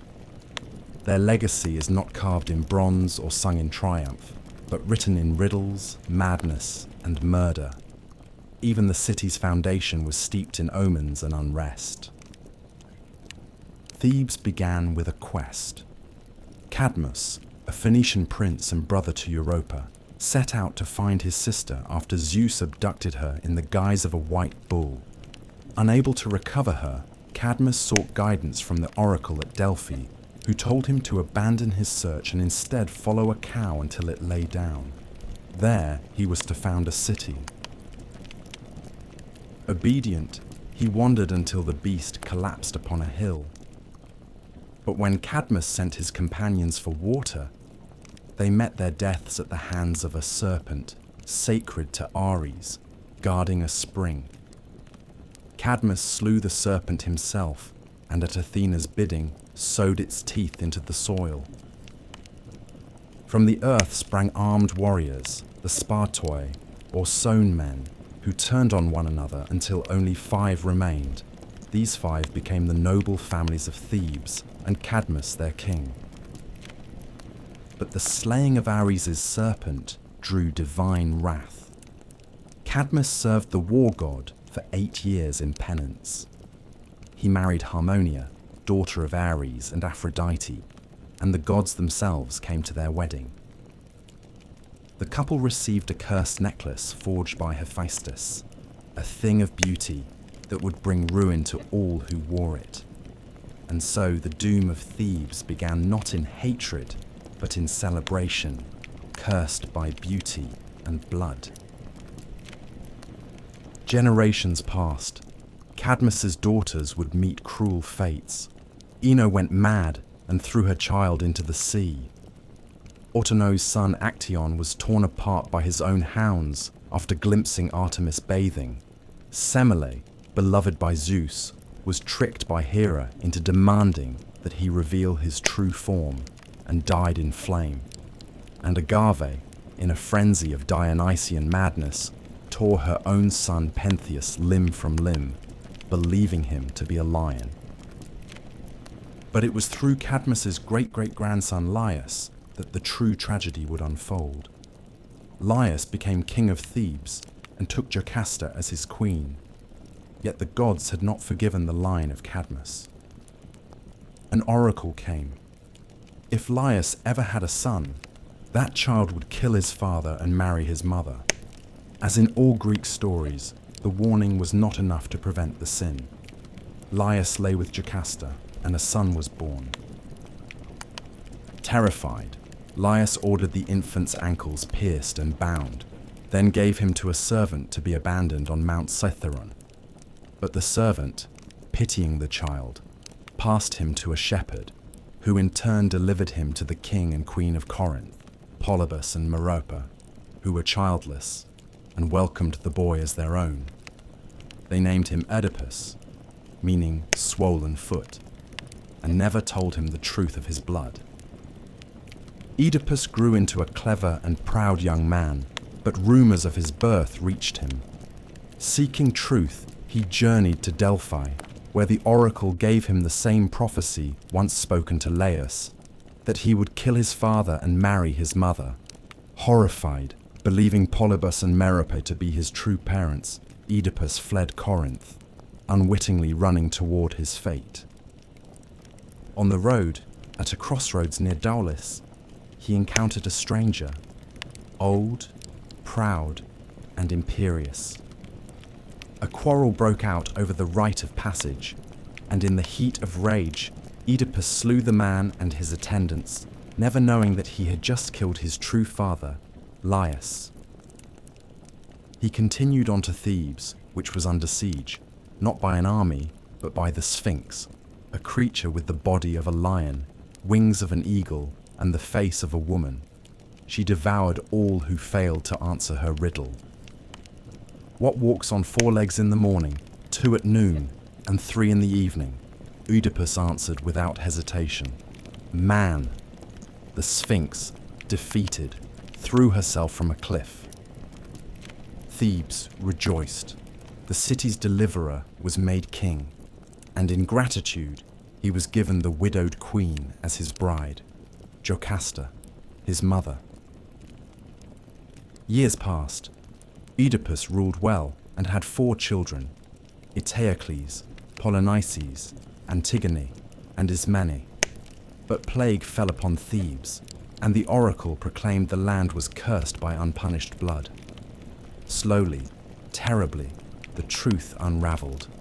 The old man at the crossroads, the queen's grief, the scarred feet, the servant who survived, and the blind prophet Tiresias, who named the king as both father and brother, son and husband. Jocasta hanged herself. Oedipus took her brooches and blinded himself, piercing his own eyes. He begged to be exiled and wandered the land as a wretched figure, guided only by Antigone's hand. In the hills near Colonus, he found sanctuary and, at last, a quiet death, swallowed by the earth, his grave a secret kept by the gods. But his children did not escape the curse. Eteocles and Polynices fought for the throne. When Polynices was exiled, he raised an army from Argos and led the 7 against Thebes, a war that bathed the city in blood. The brothers slew each other in single combat at the gates. Thebes survived, but its soul was broken. Antigone, the last to carry the old honor, buried her brother despite royal decree. For this, she was condemned by her uncle, Creon, and buried alive. The gods sent madness and death to his house as punishment. Thebes endured, but its kingship became a revolving door of ruin. The tale of Oedipus is not one of monsters slain or cities built. It is a tale of fate, of how a man may do all he can to outrun a prophecy and still run straight into its arms. It is a tragedy not born of evil, but of ignorance, of a man who sought the truth and was destroyed by it. The house of Thebes, for all its glory, was built upon the bones of serpents and riddles, and no riddle, no matter how cleverly answered, can change the will of the gods. Of all the wars that ever ravaged mortal soil, none would echo louder than the one fought for a woman's face, a war of oaths and pride, of beauty and betrayal, of gods and kings and the fall of empires. It began not with spears or fire, but with a wedding, one that all the gods were invited to, save for one. Eris, goddess of discord, was not welcome at the marriage of Peleus and Thetis, the sea nymph fated to bear a son greater than his father. In her fury, Eris cast into the feast a golden apple, inscribed with 3 words that would shatter kingdoms: to the fairest. The apple was claimed by Hera, Athena, and Aphrodite, each believing herself most worthy of its gleam. To settle the dispute, they turned to a mortal shepherd prince, Paris, son of King Priam of Troy, who had been exiled to the hills after an omen foretold he would one day burn the city of his birth. The gods brought him to judgment on Mount Ida, and one by one they offered bribes. Hera promised kingship over all men. Athena pledged wisdom and victory in war. But Aphrodite, with a smile like soft thunder, offered him the love of the most beautiful woman in the world. Paris chose love, and thus Helen of Sparta, daughter of Zeus and Leda, wife of Menelaus, was marked. She had many suitors in her youth, princes and kings from across Achaea, drawn not only by her beauty, but by the promise of bloodlines that reached Olympus. Her mortal father, King Tyndareus, feared the war her hand would spark. On the advice of Odysseus, he bound the suitors with a sacred oath that whoever won Helen, all the others would swear to defend that union, to punish any who dared violate it. The pact was made with laughter, but oaths, once sealed, bind more than men. They bind fate. Menelaus, brother to King Agamemnon of Mycenae, won her hand. Their rule in Sparta was just, their kingdom strong. But when Paris came to visit, under the pretense of peace and guest right, he saw Helen and saw in her the prize Aphrodite had promised. Whether she went with him willingly or was taken remains a matter of song and shadow. The poets disagree. But when Paris sailed back across the Aegean, Helen was with him, and in that hour, the war began. Menelaus raged. He called upon the oath, and all who had sworn it answered: Odysseus of Ithaca, clever and reluctant; Nestor, the old sage of Pylos; Ajax the greater, son of Telamon, towering and grim; Ajax the lesser, swift and fierce; Diomedes of Argos, brave and battle-hungry; Idomeneus of Crete, stalwart and steady. From all the corners of Hellas they came, kings, princes, and warlords. Only 2 held back. Odysseus, who pretended madness, sowing salt into his fields until a clever envoy placed his infant son before the plough, and Achilles, son of Thetis, who was hidden by his mother among the daughters of Lycomedes, dressed in silk to escape a fate she foresaw. But the Greeks found him, Odysseus again, tricking Achilles with a spear and shield amid gifts of jewelry, and the boy chose war. They gathered at Aulis, a fleet of 1,000 ships, bronze gleaming and sails like thunderclouds. But the winds did not rise.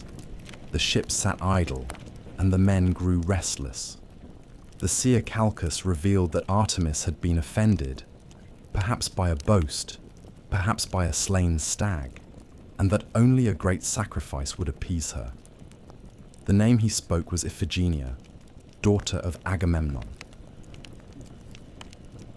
There are stories of lies told to bring her to Aulis under the guise of marriage to Achilles, of her weeping mother Clytemnestra, of the moment the blade fell, or of a last-moment rescue, with Artemis spiriting the girl away and replacing her with a deer. But in most tellings the blood was real, and the gods watched as the king killed his own child for the sake of war. The winds came. The fleet sailed east, and the world changed. The Greeks set foot on Trojan shores, not as raiders, but as judgment itself. For 10 years they would camp beneath the walls of Ilium, the great city ruled by Priam, defended by his sons, Hector, noble and doomed, Paris, beautiful and weak, Deiphobus, Helenus, and the others. The gods chose sides.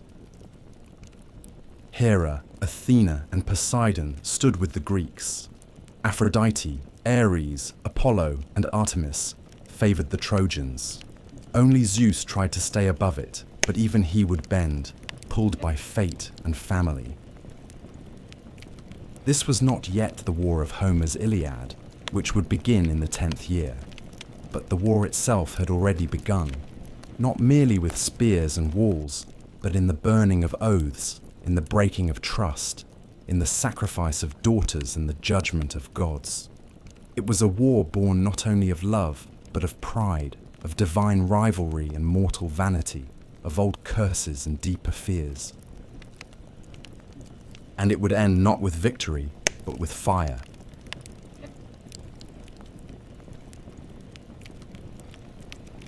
By the time Homer's Iliad begins, the war at Troy has endured for 9 long years. The Greeks, those stern-faced kings who had once come roaring across the Aegean, had settled into a grim rhythm of siege and survival. What had begun in fury and fire became something colder, slower, more desperate. They built black-walled camps along the shore, hauled their ships high upon the sand, and sent out raiding parties day after day, not just to battle, but to feed their armies.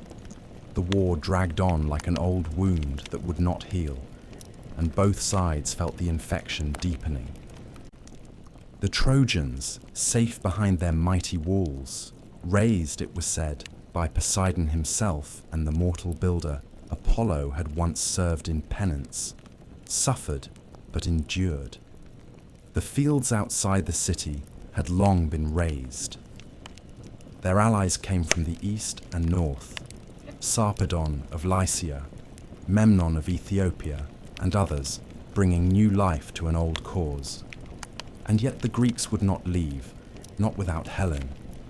Pride held them there as much as oaths. The war had become a matter of legacy. But war does not live in walls and ships. It lives in the hearts of men. And in this war, 2 hearts burned hotter than the rest. Agamemnon, king of kings, stern and imperial, and Achilles, son of Thetis and Peleus, unmatched in battle, fated to die young, and determined to make that death matter. The quarrel between these two would shatter the fragile Greek alliance. It began, as so many quarrels do, over a woman. In one of many raids, the Greeks had taken captives. Among them were Chryseis, daughter of a priest of Apollo, and Briseis, a princess of Lyrnessus. Chryseis was awarded to Agamemnon, Briseis to Achilles. When Chryseis' father came to ransom her, bearing golden gifts and reverent words, Agamemnon scorned him. The old man prayed to Apollo, and the god answered not with fire from the sky, but with plague, a silent killer that passed from beast to man, filling the air with death. The prophet Calchas, at last, revealed the truth. Agamemnon, forced to surrender Chryseis to save his army, did so, but in turn demanded Briseis from Achilles as compensation. It was a slight Achilles could not endure. He rose from the council in fury, called Agamemnon a greedy coward, and swore an oath before the gods. He would no longer fight for the Greeks, let them bleed without him. And so he withdrew to his tent, and with him went the Myrmidons, His elite warriors, silent and dangerous, forged for war. From that moment, the tide turned. Without Achilles, the Greeks began to suffer. The Trojans pressed harder. Hector, son of Priam and champion of Troy, led the charge with a quiet, noble fury. He was not Paris, who had brought the war, nor Deiphobus, who sought glory. Hector was the heart of the city, a husband, a father, a prince who carried the burden of his people not in pride, but in duty. Day by day, the Trojans pushed the Greeks back to the sea. Ships were set ablaze. Heroes fell.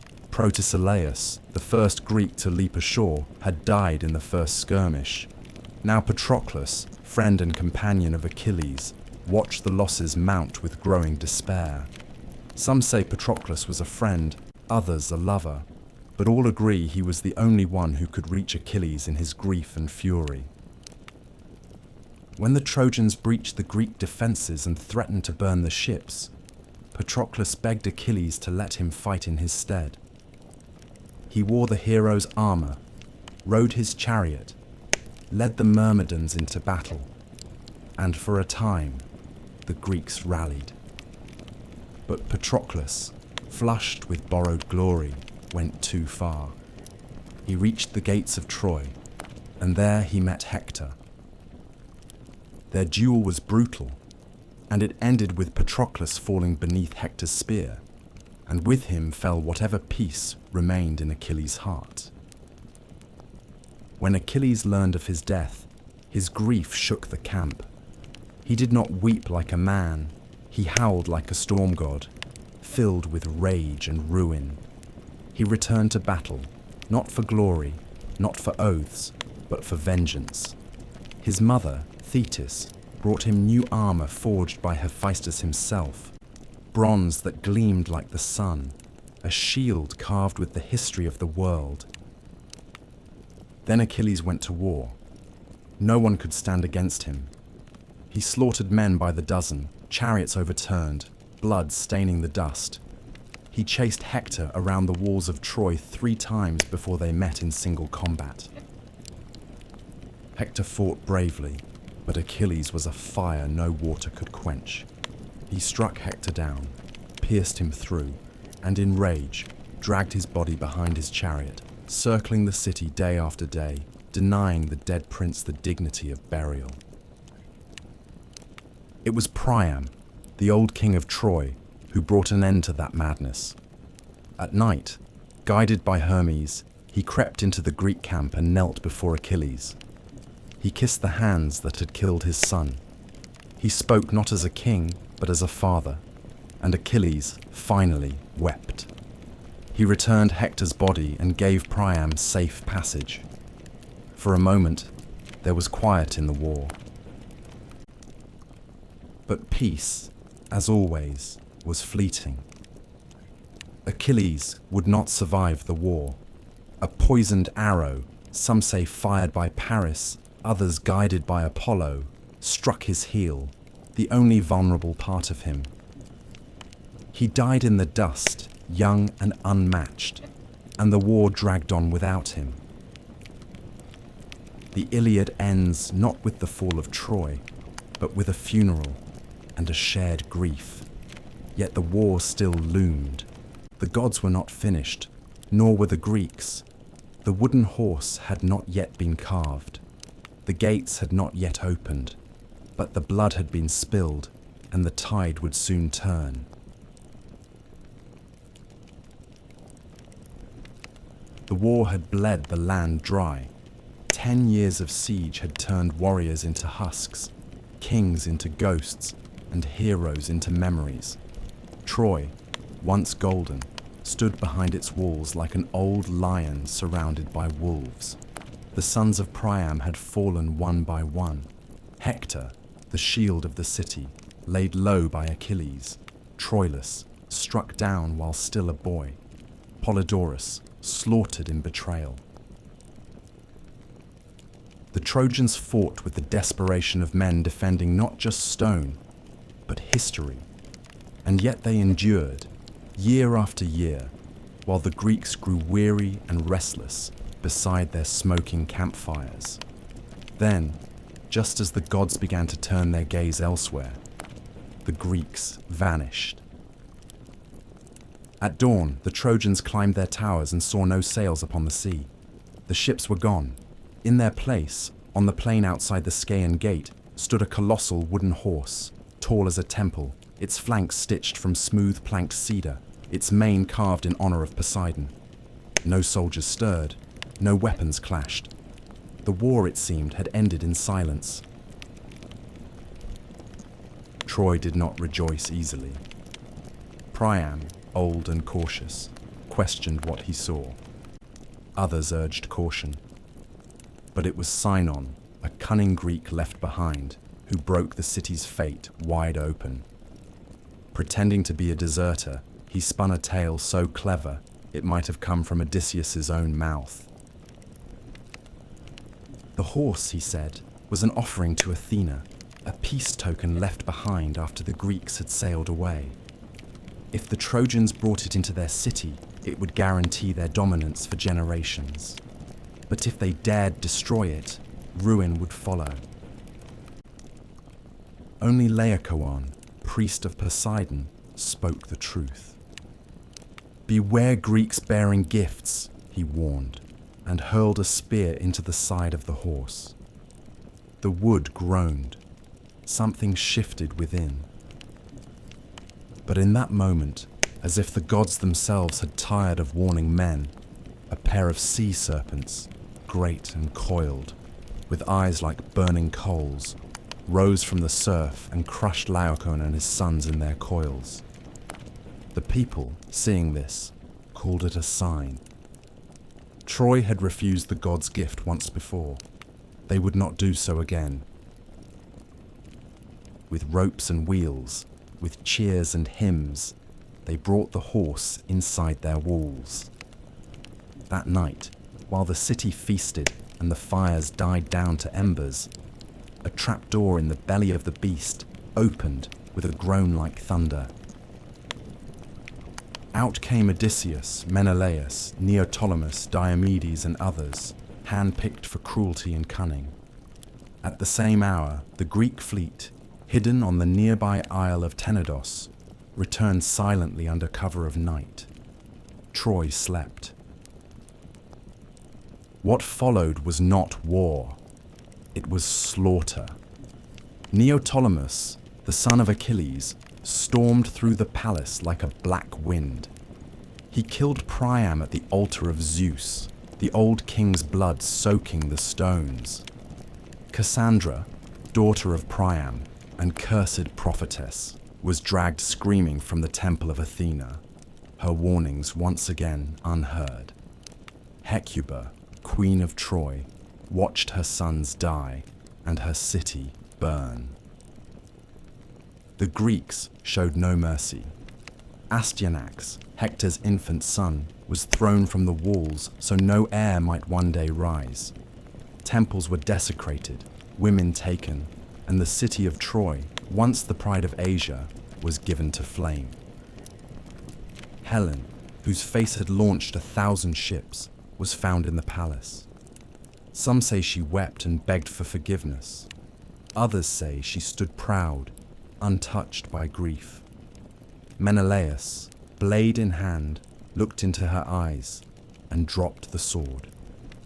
He took her back to Sparta, and the war, at last, claimed its final victory. When dawn rose over the plain, nothing remained but smoke and ash. The walls had fallen. The gods turned their eyes away, but the war did not end cleanly. The victors carried their own curses. Ajax the Lesser, who raped Cassandra in Athena's temple, was drowned at sea. Agamemnon, returning home with Cassandra as a concubine, was murdered in his bath by his wife Clytemnestra. The house of Atreus bled on. Menelaus and Helen returned to Sparta, but their names were never clean again. Diomedes, Nestor, and others wandered into obscurity or exile. Odysseus, cursed by Poseidon, would not see home for 10 long years. His tale, a winding odyssey of shipwreck and monsters, would become its own legend, shaped by gods and loss. Only Aeneas, son of Anchises and Aphrodite, escaped Troy with his father on his back and his son by the hand. Guided by omens and stars, he carried the last ember of Troy westward, toward Italy. From his blood, so the Romans would later claim, came Romulus, Remus, and an empire even mightier than Troy. The fall of Troy was not just the end of a city, it was the end of an age, the heroic age, where men dined with gods, where glory mattered more than peace, and where fate was carved into flesh and stone. The wooden horse, the fire, the betrayal, the mourning women. These were the final notes of a song that began with an apple and ended in ruin.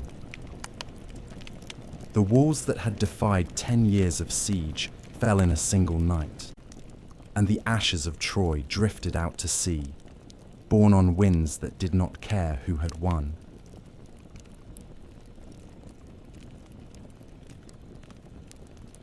The fall of Troy was not the end of the story, but the beginning of another kind of tragedy, one not fought in open fields or high-walled cities, but on dark seas, in storm-tossed galleys, and in the crumbling halls of once proud kings.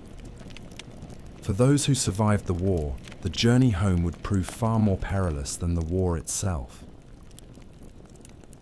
The gods, unappeased by the sack of Troy, turned their fury against the victors. The winds that had once carried them to war now scattered them like leaves across the face of the world. Agamemnon, the High King, returned first, or so it seemed.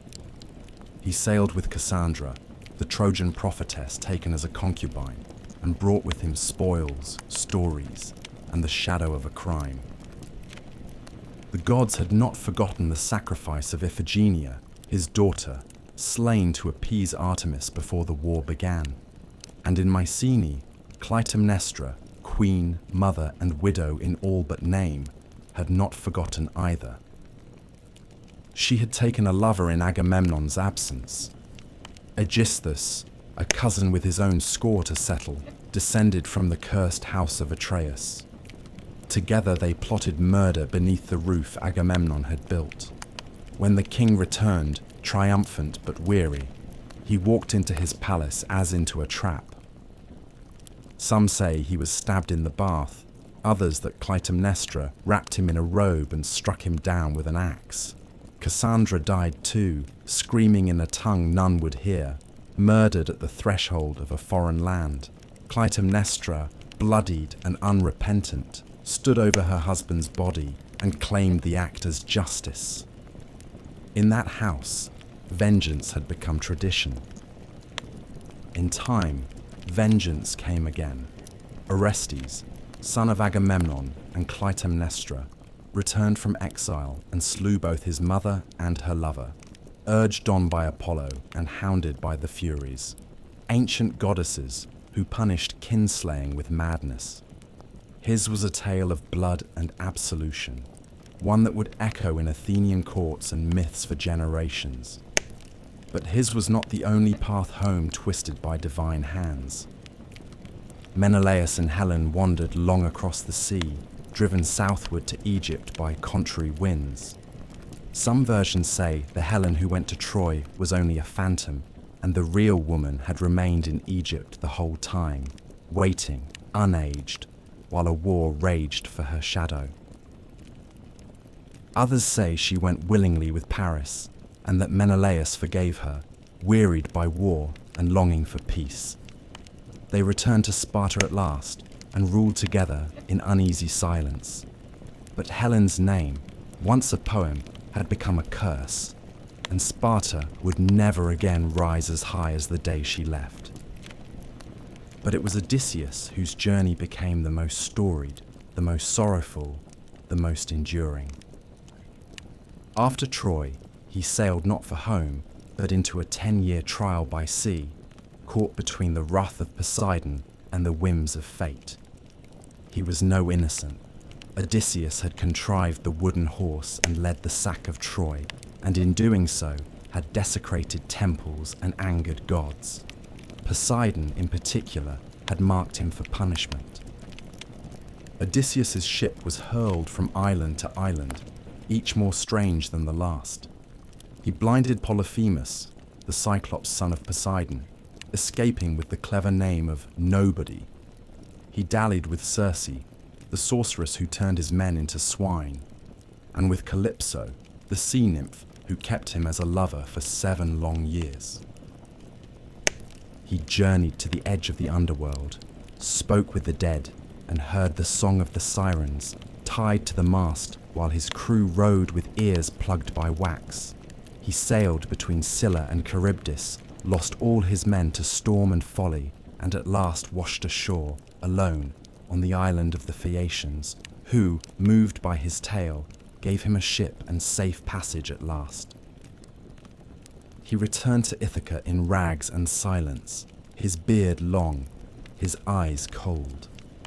There, in his absence, suitors had overrun his house, feasting and plotting to marry his wife Penelope, who had waited, weaving and unweaving the same shroud by candlelight. Odysseus, with the help of his son Telemachus, his loyal swineherd, and the bow only he could string, slew the suitors one by one. Blood filled the great hall. Peace returned, but only for a time. The cycle of war and vengeance was never far behind. Many others fared worse. Ajax the Lesser was struck down by Athena for his crimes. Diomedes, though valiant in war, returned to find his wife unfaithful, and his city turned against him. He wandered west, founding cities, fading into legend. Philoctetes, who had slain Paris with Heracles' bow, found no welcome home and became a wanderer. Neoptolemus, the son of Achilles, was killed in Delphi, cut down at Apollo's altar, perhaps in penance for the blood he spilled at Troy. The Trojan War had promised glory. It had delivered only ashes. The heroes who had once stood shoulder to shoulder beneath the walls of Ilium returned to broken homes, bitter wives, hostile gods, and the hollow echo of songs that no longer matched the truth. In the end, there were no victors, only survivors. Before the walls of Troy ever stood, before heroes raised shields or ships touched the wine-dark sea, there was a deeper current of power, older than man, older even than war, the rule of the gods. Their stories are often whispered beneath the tales of mortals, but it was the Olympians who wove the very fabric of fate. And it was not always they who ruled. Before Olympus, there was chaos, and after chaos came Gaia, Uranus, Cronus, and the slow, violent birth of divine order. The age of the Titans had ended with fire and thunder. Zeus, youngest of Cronus's children, had risen against his father, freed his siblings from the belly of the sky god, and cast the Titans into the black pit of Tartarus. In their place rose the Olympians, 12 in number, though their names and thrones shifted with time. Zeus, Hera, Poseidon, Demeter, Hestia, Athena, Apollo, Artemis, Ares, Aphrodite, Hephaestus, and Hermes. Upon Mount Olympus they built a new order, not kinder than the one before, but shrewder, more complex, and far more entangled with the fates of mortals. Zeus ruled from his golden throne, the thunderbolt always within reach, his voice law among gods and men. But his rule was not born solely from strength. He was a king who understood alliances, who rewarded loyalty and punished betrayal. He divided the world among his brothers, the sky for himself, the sea to Poseidon, and the underworld to Hades. Earth and Olympus they shared in uneasy balance. Around him, the new pantheon took shape. Hera, his sister and queen, reigned as goddess of marriage and childbirth, though her days were spent in fury and suspicion, for Zeus was never faithful. His liaisons were countless, with goddesses, nymphs, and mortal women alike, each union producing children who would rattle the world: Heracles, Perseus, Helen, Minos, and many more. Hera, ever watchful, punished his lovers and their offspring with wrath both cold and enduring. Beside them stood Athena, born not from a womb, but from Zeus's own skull, fully formed and armored, the goddess of wisdom and warcraft. She favored mortals who used cleverness over brute force, Odysseus above all, and guided cities like Athens to flourish under law and reason. Unlike Ares, who delighted in slaughter, Athena's warfare was disciplined and precise. Her presence marked the Olympian era as one of intellect as much as strength. Apollo and Artemis, twin children of Leto, brought light and shadow in equal measure. Apollo, golden-haired and radiant, ruled over prophecy, music, and healing. He claimed the oracle at Delphi, speaking in riddles through the Pythia, shaping kings and battles with a few cryptic words.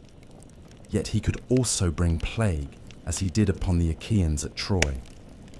Artemis, his sister, roamed the forests untouched by men, a huntress and protector of wild things. She asked no permission and gave no forgiveness to those who trespassed her sacred groves. Demeter, goddess of the harvest, kept the earth fertile, except when her daughter Persephone was taken by Hades. In her grief, Demeter let the crops wither, and from her sorrow, the seasons were born. Her myth echoed through every field, every cold winter and warm spring, a cycle of mourning and return. Aphrodite, said by some to have risen from the sea foam where Uranus's severed flesh fell, ruled love and desire. Her beauty stirred both gods and mortals to madness. She bound men's hearts to ruin and pleasure alike. In the halls of Olympus, she was married to Hephaestus, the lame smith god, but gave her heart and body to Ares, the god of war. Together they embodied the chaos of passion and conflict. Hermes, Quicksilver son of Zeus, moved between worlds as messenger, thief, and guide of souls. He was the god of boundaries, both keeper and breaker of them. No door was closed to Hermes. He walked freely from Olympus to Hades, from feast to battlefield, a smile always playing on his lips. This new pantheon did not rule in silence. The Olympians were not distant creators. They were immanent, meddling, playing favorites, waging subtle wars through the hands of mortals. Unlike the Titans, who embodied elemental force, the Olympians were reflections of human nature elevated to divine scale. Their loves were messy, their grudges eternal, their pride vast. They helped and hindered as whim dictated. Cities were founded in their honor. Sacrifices were burned for their favor. Oracles spoke their will, and every home kept a flame for Hestia, goddess of the hearth, who asked for little and gave peace in return. Yet beneath all their grandeur lay a constant truth. Their power, though vast, was not absolute. They could be bound by oaths, tricked by mortals, and undone by time. Even Zeus, in his glory, was haunted by the same fear that doomed his father, that one day a child of his would rise to overthrow him. His union with Thetis was abandoned for this reason. She was wed instead to a mortal, Peleus, so that Achilles, her son, would die young and not ascend. In this, the Olympians were no different from men. They feared loss, clung to thrones, and fought to keep their order intact. But for a time, they ruled, their names etched into every marble temple, their deeds sung in every song, their symbols carved into shields and coins. The age of heroes had passed, but the gods still held dominion over the world of men. And yet, from distant lands and whispered prophecies, came the faintest echo of change. New gods stirred beyond the horizon. The temples would not stay full forever. But Olympus, for now, still stood. The Olympians were mighty, but they were not unchallenged. Even as temples to Zeus reached toward the sky and Athena's wisdom lit the minds of city-states, darker gods walked the earth, gods of wine and madness, of death and rebirth, of things not carved into public altars but whispered in secret groves and torchlit caves. Chief among them was Dionysus, the last to take his seat on Olympus, and the only one who truly stood between the divine and the wild. Dionysus was no ordinary god. His birth alone defied the laws of nature and propriety. He was the son of Zeus and Semele, a mortal princess of Thebes. When Semele, tricked by Hera, demanded Zeus reveal his true divine form, she was consumed by his thunderous radiance. Yet from her ashes, Zeus plucked the unborn child and sewed him into his own thigh. Months later, Dionysus was born again. Twice born, they would call him. And from the moment of his second birth, his path was unlike any other Olympian's. He was raised not on Olympus, but in far corners of the world, among nymphs in Nysa, in the caves of India, in the company of satyrs and maenads. He wandered, not ruling from a throne, but roaming with flute and vine, his train of revelers trailing behind in ecstatic dance. Where he walked, vineyards bloomed and reason faltered. He was not merely the god of wine, but of alteration, of the thin, sacred line between civilization and chaos, between ecstasy and insanity. He inspired joy, yes, but also frenzy, and in frenzy, men and women alike might forget who they were. His arrival in Greece was not without resistance. Cities mocked his rites. Kings barred his worship. One by one, he punished them. In Thebes, his mother's homeland, the young god returned disguised, his followers stirring unrest with drums and cries. Prometheus, the rigid king, tried to suppress the madness. He arrested Dionysus, scoffed at the wild rites, and sought to spy on the women of the hills. But the god lured him into the woods dressed as a woman, and there, in a trance of divine madness, his own mother, Agave, led the maenads in tearing him limb from limb. Only when she returned to the city with her son's head on a theseus did the spell break, and the lesson settle like a shadow over all Thebes. Dionysus was the god of theatre as well as intoxication, of masks and performance, of truths hidden within lies. His festivals became the heart of Greek drama, where comedies and tragedies alike were performed in his honor. Through masks and songs, the Greeks gave shape to fears and desires they dared not speak aloud. To worship Dionysus was not to bow before power, but to surrender to it completely. And with Dionysus came something new to the Greek world: mystery cults, religions of initiation, secrecy, and rebirth. Unlike the formal rites of Olympus, mystery cults promised something personal. In the Eleusinian mysteries, followers of Demeter and Persephone reenacted the story of descent and return, of a daughter lost to death and found again. The Orphics, followers of the poet-mystic Orpheus, spoke of Dionysus as a god torn apart and resurrected, a god whose suffering brought wisdom and whose rites promised freedom from the cycle of rebirth. These mysteries did not reject the Olympians, but they moved beneath them, quieter and deeper. They offered hope where the thundering gods gave only law. They whispered of a soul that could endure, that could transcend the mortal body. And in that promise, the old certainties began to tremble. Even on Olympus, the cracks began to show. The gods feuded more bitterly.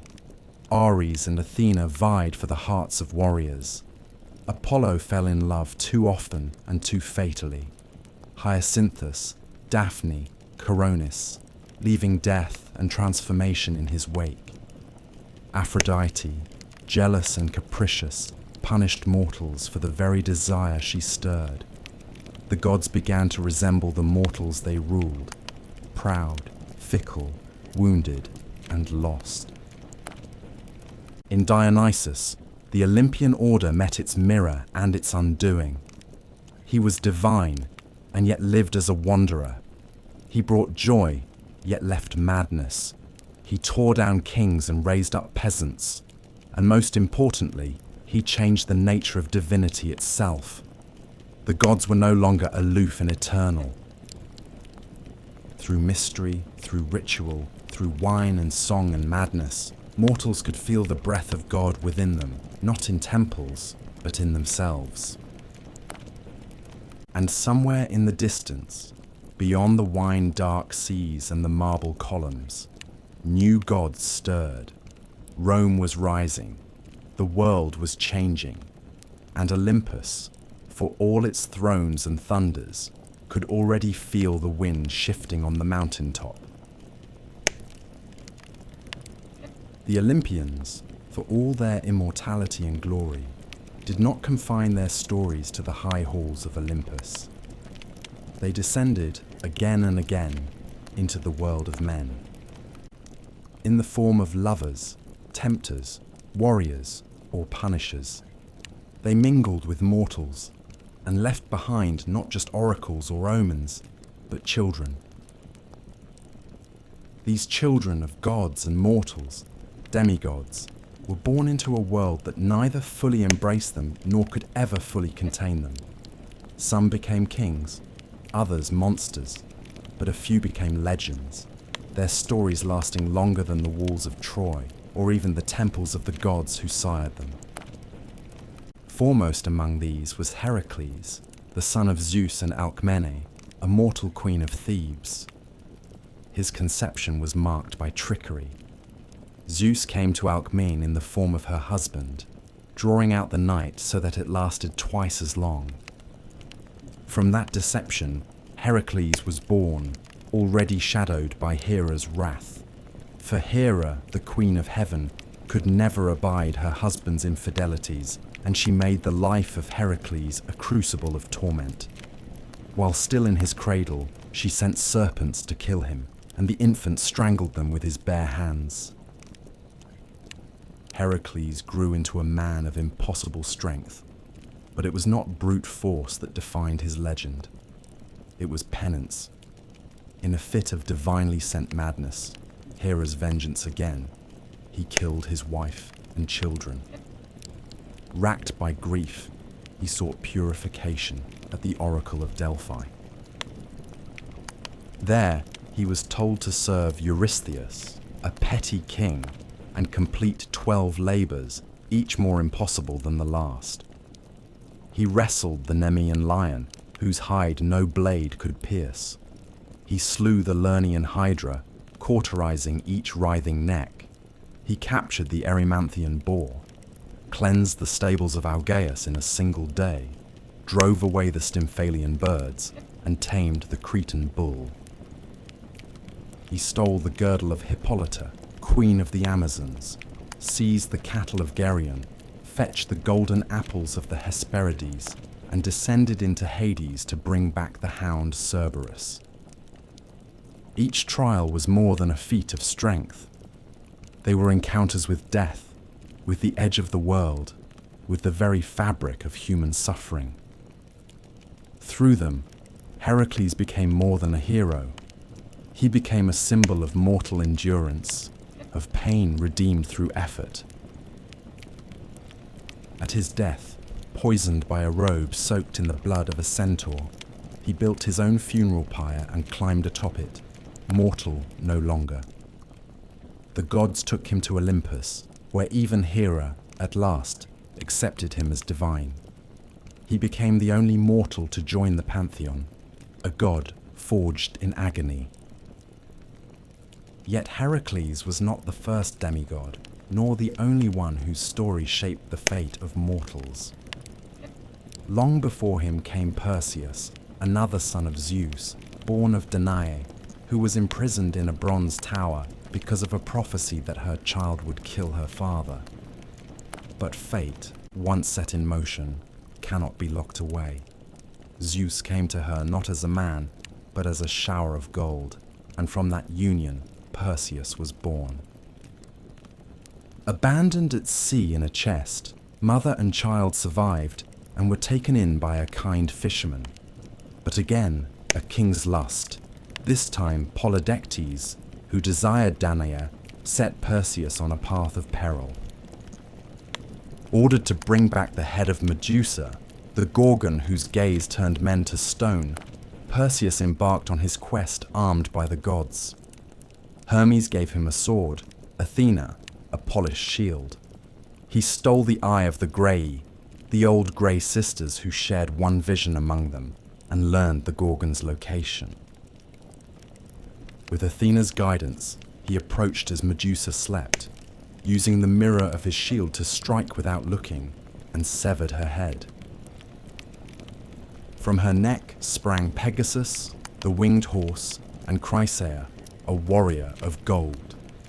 Perseus escaped with their help, and on his return journey rescued Andromeda from a sea monster, married her, and founded dynasties. His lineage would carry on to Heracles, linking their stories by blood and fate. There were others: Theseus, son of Poseidon, or Aegeus depending on the telling, who slew the Minotaur in the labyrinth of Knossos, bringing Athens into its first taste of empire. Bellerophon, rider of Pegasus, who killed the Chimera but flew too high and fell. Atalanta, raised by bears and swift as the wind, sometimes said to be the daughter of Artemis herself, who raced suitors and killed boars, but was undone by love and distraction. The demigods were never allowed peace. Their blood was too divine for comfort, too mortal for eternity. The gods watched them with pride and fear, for each one tested the boundary between Olympus and earth, and the mortals worshipped them, not just for their triumphs, but for their struggles. They suffered, bled, and sometimes died. But in doing so, they became immortal in a way the gods never could, through story. As the memory of Troy faded, as cities rose and fell, the tales of these children endured. They filled amphorae and temple friezes, echoed in poems and plays. And though the gods remained on Olympus, distant and growing more silent, it was in the lives of their mortal-born children that humanity found its mirrors, flawed, courageous, doomed, and glorious. In the world of Greek myth, power did not rest solely in the hands of gods or heroes. There was something older still, something deeper, humming beneath every choice and every death, every victory and every sorrow. Fate. It was not a god, though the gods themselves feared it. It was not a law, though it governed even the divine. Fate was a truth, a force like gravity, unseen but inescapable, woven into the bones of the world. The Greeks called it Moira, and sometimes she had faces, the Moirai, or Fates, three sisters who spun, measured, and cut the thread of every life. Clotho spun the thread, Lachesis measured its length, and Atropos, the one who could not be turned, cut it when the time came. Even Zeus, king of Olympus, was bound by their decisions. He might thunder and plead, but if Atropos raised her shears, no power in heaven or earth could stay her hand.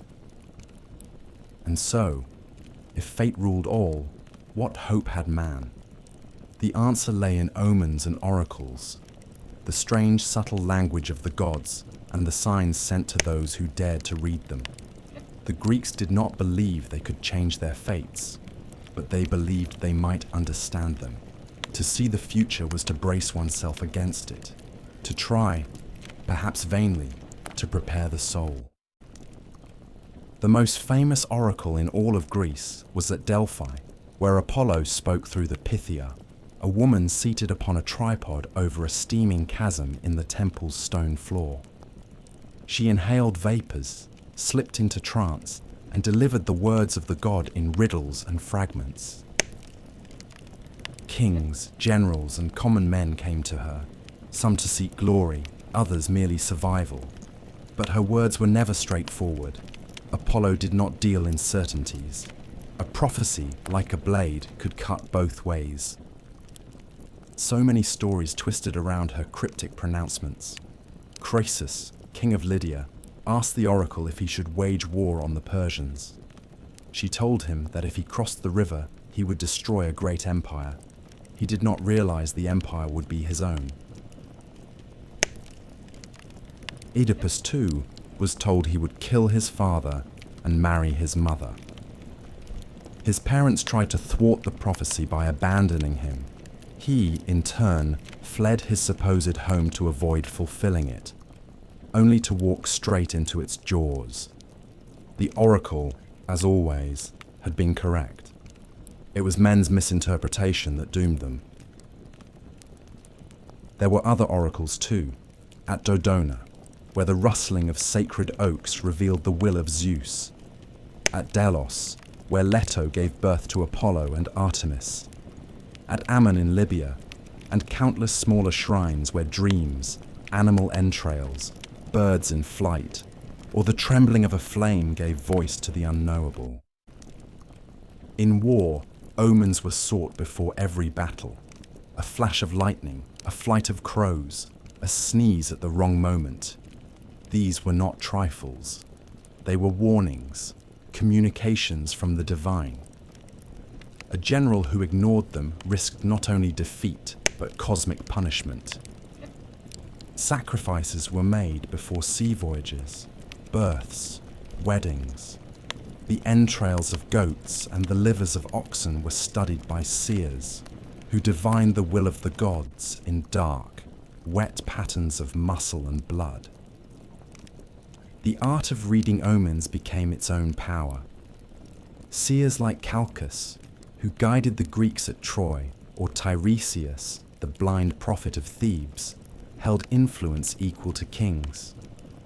Tiresias in particular, touched by both male and female life, was said to have lived 7 generations, his wisdom unrivaled, his visions sometimes a curse to those who asked for them. But oracles and omens were not mere superstitions. They represented something deeper, the Greek understanding that mortals were not in control. No matter how mighty the hero, how noble the bloodline, how loyal the heart, the wheel of fate turned ever on. And in that turning, all must one day be broken. The gift of prophecy was not power, it was awareness. And awareness, too late, was often indistinguishable from tragedy. Still, men sought prophecy. They climbed mountain paths to Delphi, brought gold and goat blood, asked questions in trembling voices. For even if fate could not be changed, it could be faced. To know the storm was coming was not to stop it, but it was, perhaps, to die with eyes open. In this tension, between knowledge and helplessness, between the known and the feared, the Greeks found meaning. Their stories were not about victory over destiny, but dignity within it. Even the gods watched the loom of the fates, unable to sever the threads they disliked. Hector knew he would die, and still strapped on his armor. Achilles knew he would not return, and still sailed to Troy. Oedipus sought to flee his doom, and instead ran headlong into it. And the Pythia kept breathing, year after year, whispering riddles in the smoke, her voice the cold breath of a world that had already decided what was to come.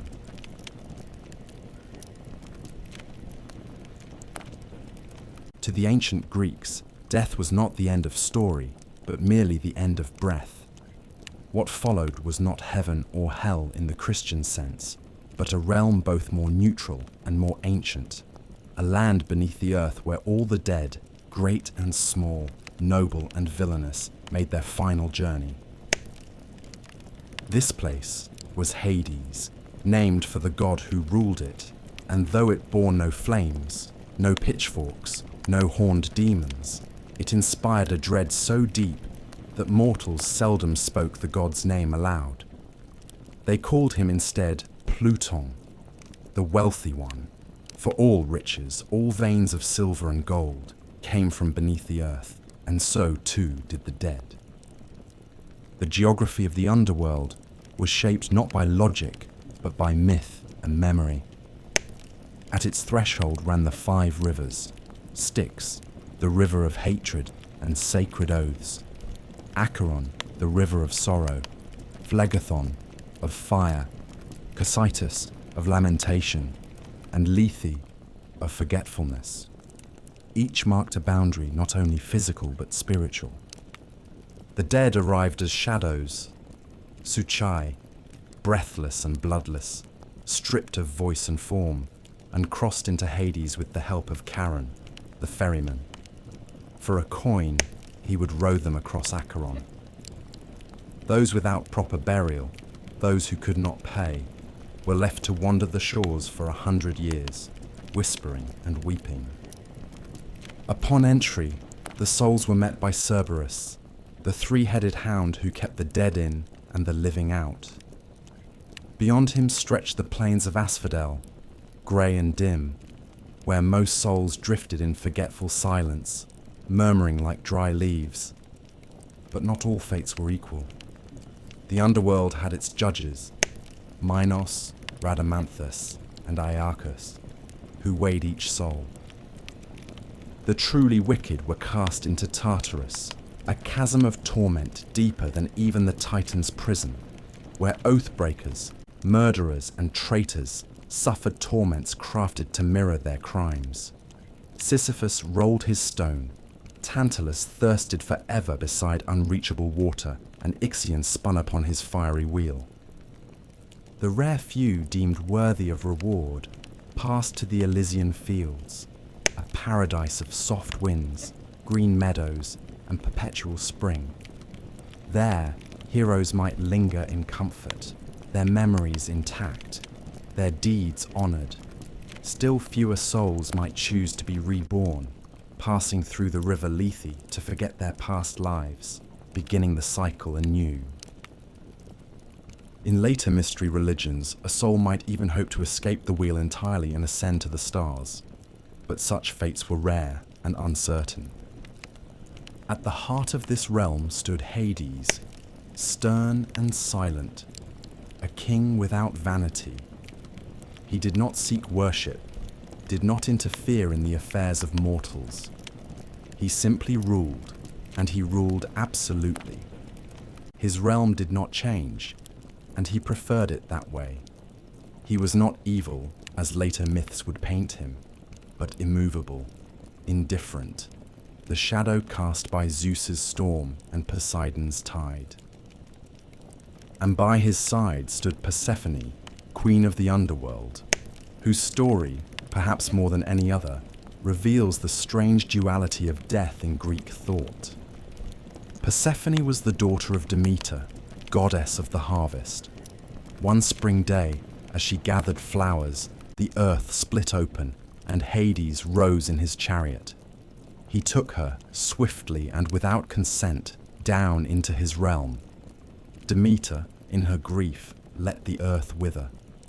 Crops failed, rivers dried, famine swept across the land. No prayer could sway her. She would not let the world grow green again until her daughter was returned. At last, Zeus sent Hermes to retrieve Persephone. But because she had eaten pomegranate seeds, 6 of them, or perhaps just 1, she was bound to Hades. The compromise became a myth for the seasons. Persephone would spend part of the year in the underworld, and during those months, Demeter would grieve and the world would grow cold. When Persephone returned, the earth would bloom. Life and death became a cycle, not a sentence. Over time, Persephone's role evolved. No longer merely a captive, she became a ruler in her own right. A queen of mysteries who walked among the shades with quiet authority. In the Eleusinian mysteries, the great secret rites held outside Athens, her descent and return were reenacted each year, promising not only the return of the grain, but the hope of renewal for the soul. The underworld was not entirely sealed. A few mortals journeyed there and lived to tell of it. Orpheus sang his way past Cerberus and charmed Hades and Persephone, only to lose Eurydice with a backward glance. Heracles brought Cerberus to the surface. Odysseus, guided by Circe, sacrificed to the dead and called up the ghosts of Tiresias, Achilles, Agamemnon. Each one told him that death was not glorious, only final. Better to be a slave in life than a king among shades, said Achilles, once the greatest of the Greeks. And so the Greeks built their tombs with care. They buried the dead with coins for Charon, with weapons, wine, and songs. They poured libations and made offerings at the family hearth, for the dead were never truly gone. They haunted dreams, sent signs, and sometimes, through rites and blood, could even be called back for answers best left unspoken.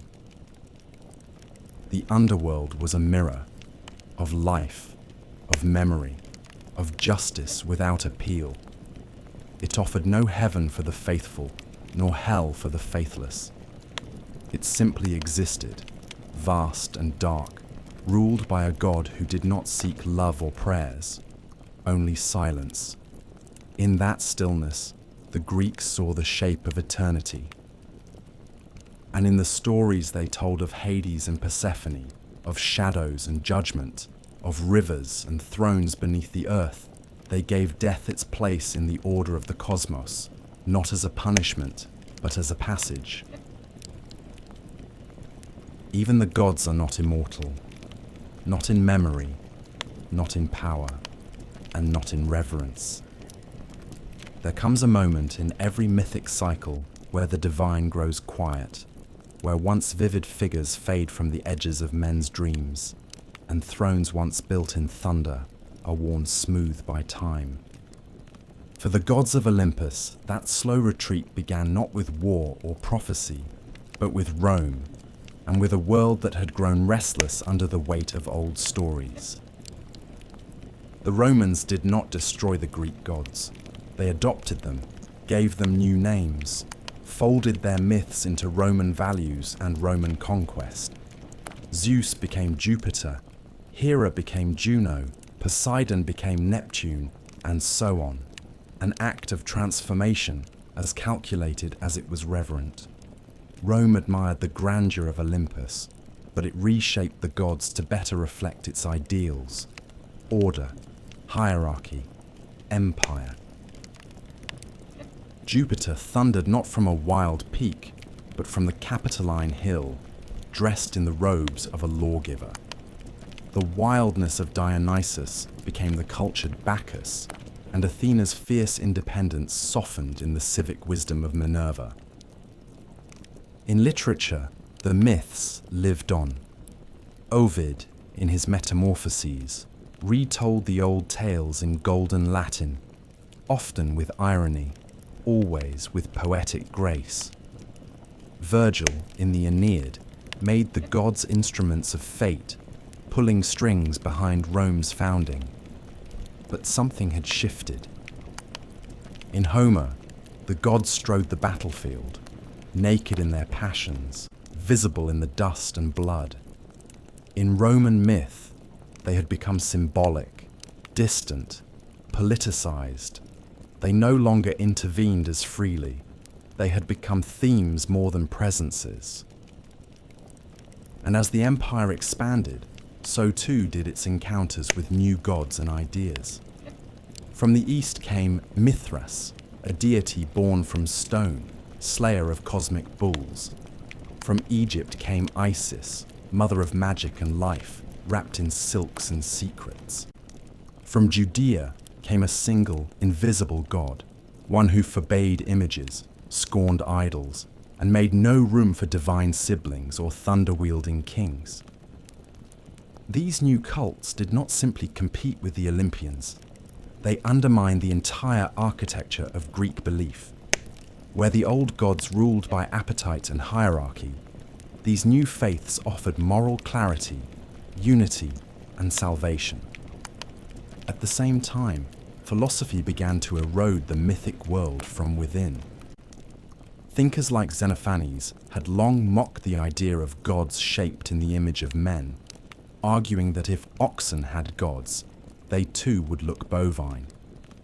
Plato admired the beauty of myth, but cast doubt on its literal truth, suggesting the gods must be perfect and good, not the jealous, lustful figures who bickered on Olympus. Epicurus declared that the gods existed but took no interest in human affairs, and that fear of divine punishment was a superstition to be cast off. Even Stoicism, with its stern ethical code, saw divinity not in figures, but in reason itself, the logos that governed all. By the time the imperial cult arose, when emperors were declared divine and altars were built to mortal men, the line between myth and politics had frayed entirely. The gods of old became symbols, their temples kept more for tradition than belief. Farmers still left offerings to Demeter, and sailors still prayed to Poseidon, but fewer truly believed the gods walked among them. The flame on Olympus had not yet gone out, but it flickered low. And then came the final blow, not from a rival cult, but from a revolution of faith. Christianity, once a fringe sect of persecuted believers, began to spread across the empire, carried not by sword, but by word. Its God was unseen, singular, and omnipotent. Its stories were not of lovers and vengeance, but of sin and salvation. In time, its temples replaced the old ones. Its hymns drowned out the liars. Its priests denounced the Olympians as demons or fictions. By the reign of Theodosius I, pagan temples were closed by law, the Olympic Games abolished, and the rites of sacrifice outlawed. The gods did not resist. There was no final war between Zeus and Christ, no divine siege of Jerusalem or Rome. The Olympians simply faded, like the last light of a long day. Their statues stood weathered and silent. Their altars went cold. The marble columns cracked, and ivy crept up where priests once stood. The myths remained, but as literature, not faith. Children learned of Heracles in schools, not shrines. Artists painted Athena, but did not pray to her. The gods who had once commanded storms and fates were now stories, beautiful, strange, haunting. And yet, they endured. Even as their temples crumbled, they lived on in whispers, in poetry, in the architecture of Western imagination. They returned in Renaissance paintings, in Enlightenment philosophy, in romantic epics and modern retellings. They became archetypes of war and wisdom, of love and betrayal, of hubris and glory. The Greeks had given them human faces, and in doing so had made them eternal in a different way.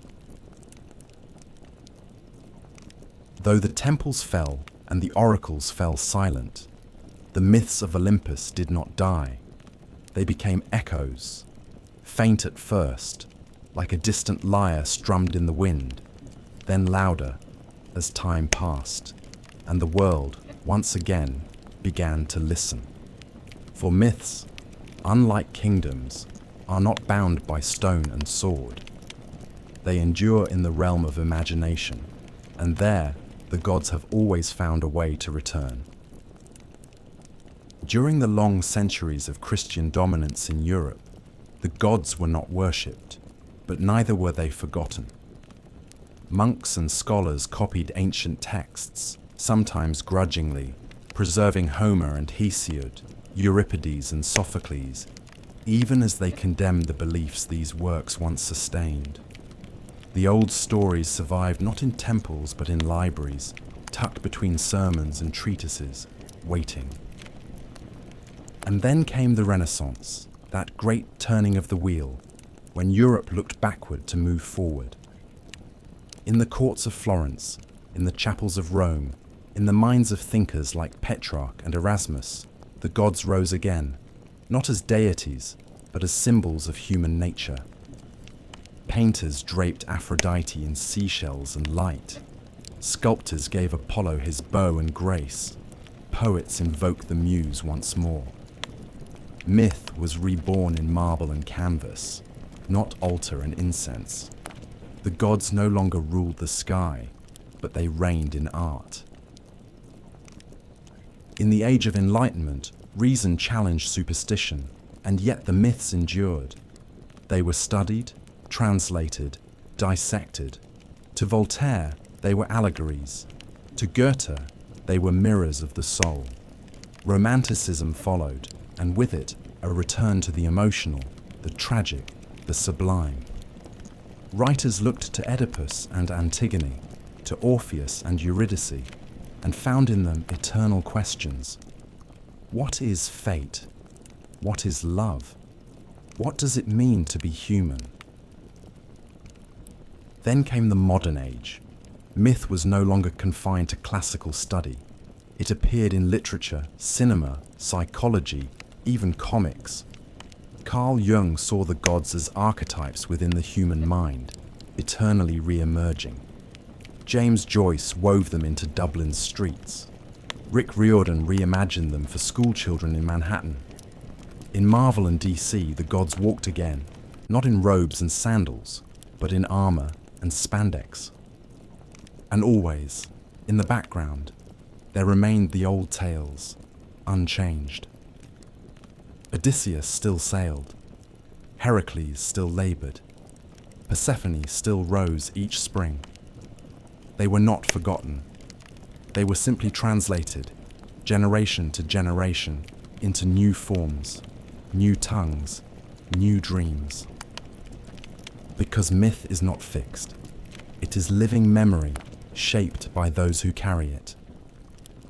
What the Greeks gave us was not just a pantheon, but a framework, a way to explain the world, to wrestle with death, to honor beauty, to understand the self. Their gods were flawed, yes, but gloriously so. In them we saw not perfection, but potential, the agony of choice, the thrill of risk, the pain of hubris, the comfort of ritual. They told us what we might become and what we must fear. Even now, in a world of science and silence, the myths still murmur. You hear them in stories of chosen heroes, in fallen stars, in the slow turn of the seasons. A girl descends and spring waits. A king defies prophecy and loses everything. A mother grieves the son. The faces change, but the truths do not. The gods may have left Olympus, but they never truly left us. They walk quietly now, in books and songs, in dreams and memories, in every tale that dares to reach beyond the mortal veil. They are not dead. They have simply moved. And now the story ends. The winds on Mount Olympus are cold. The torches in Delphi are ash, but the myths remain. Good night.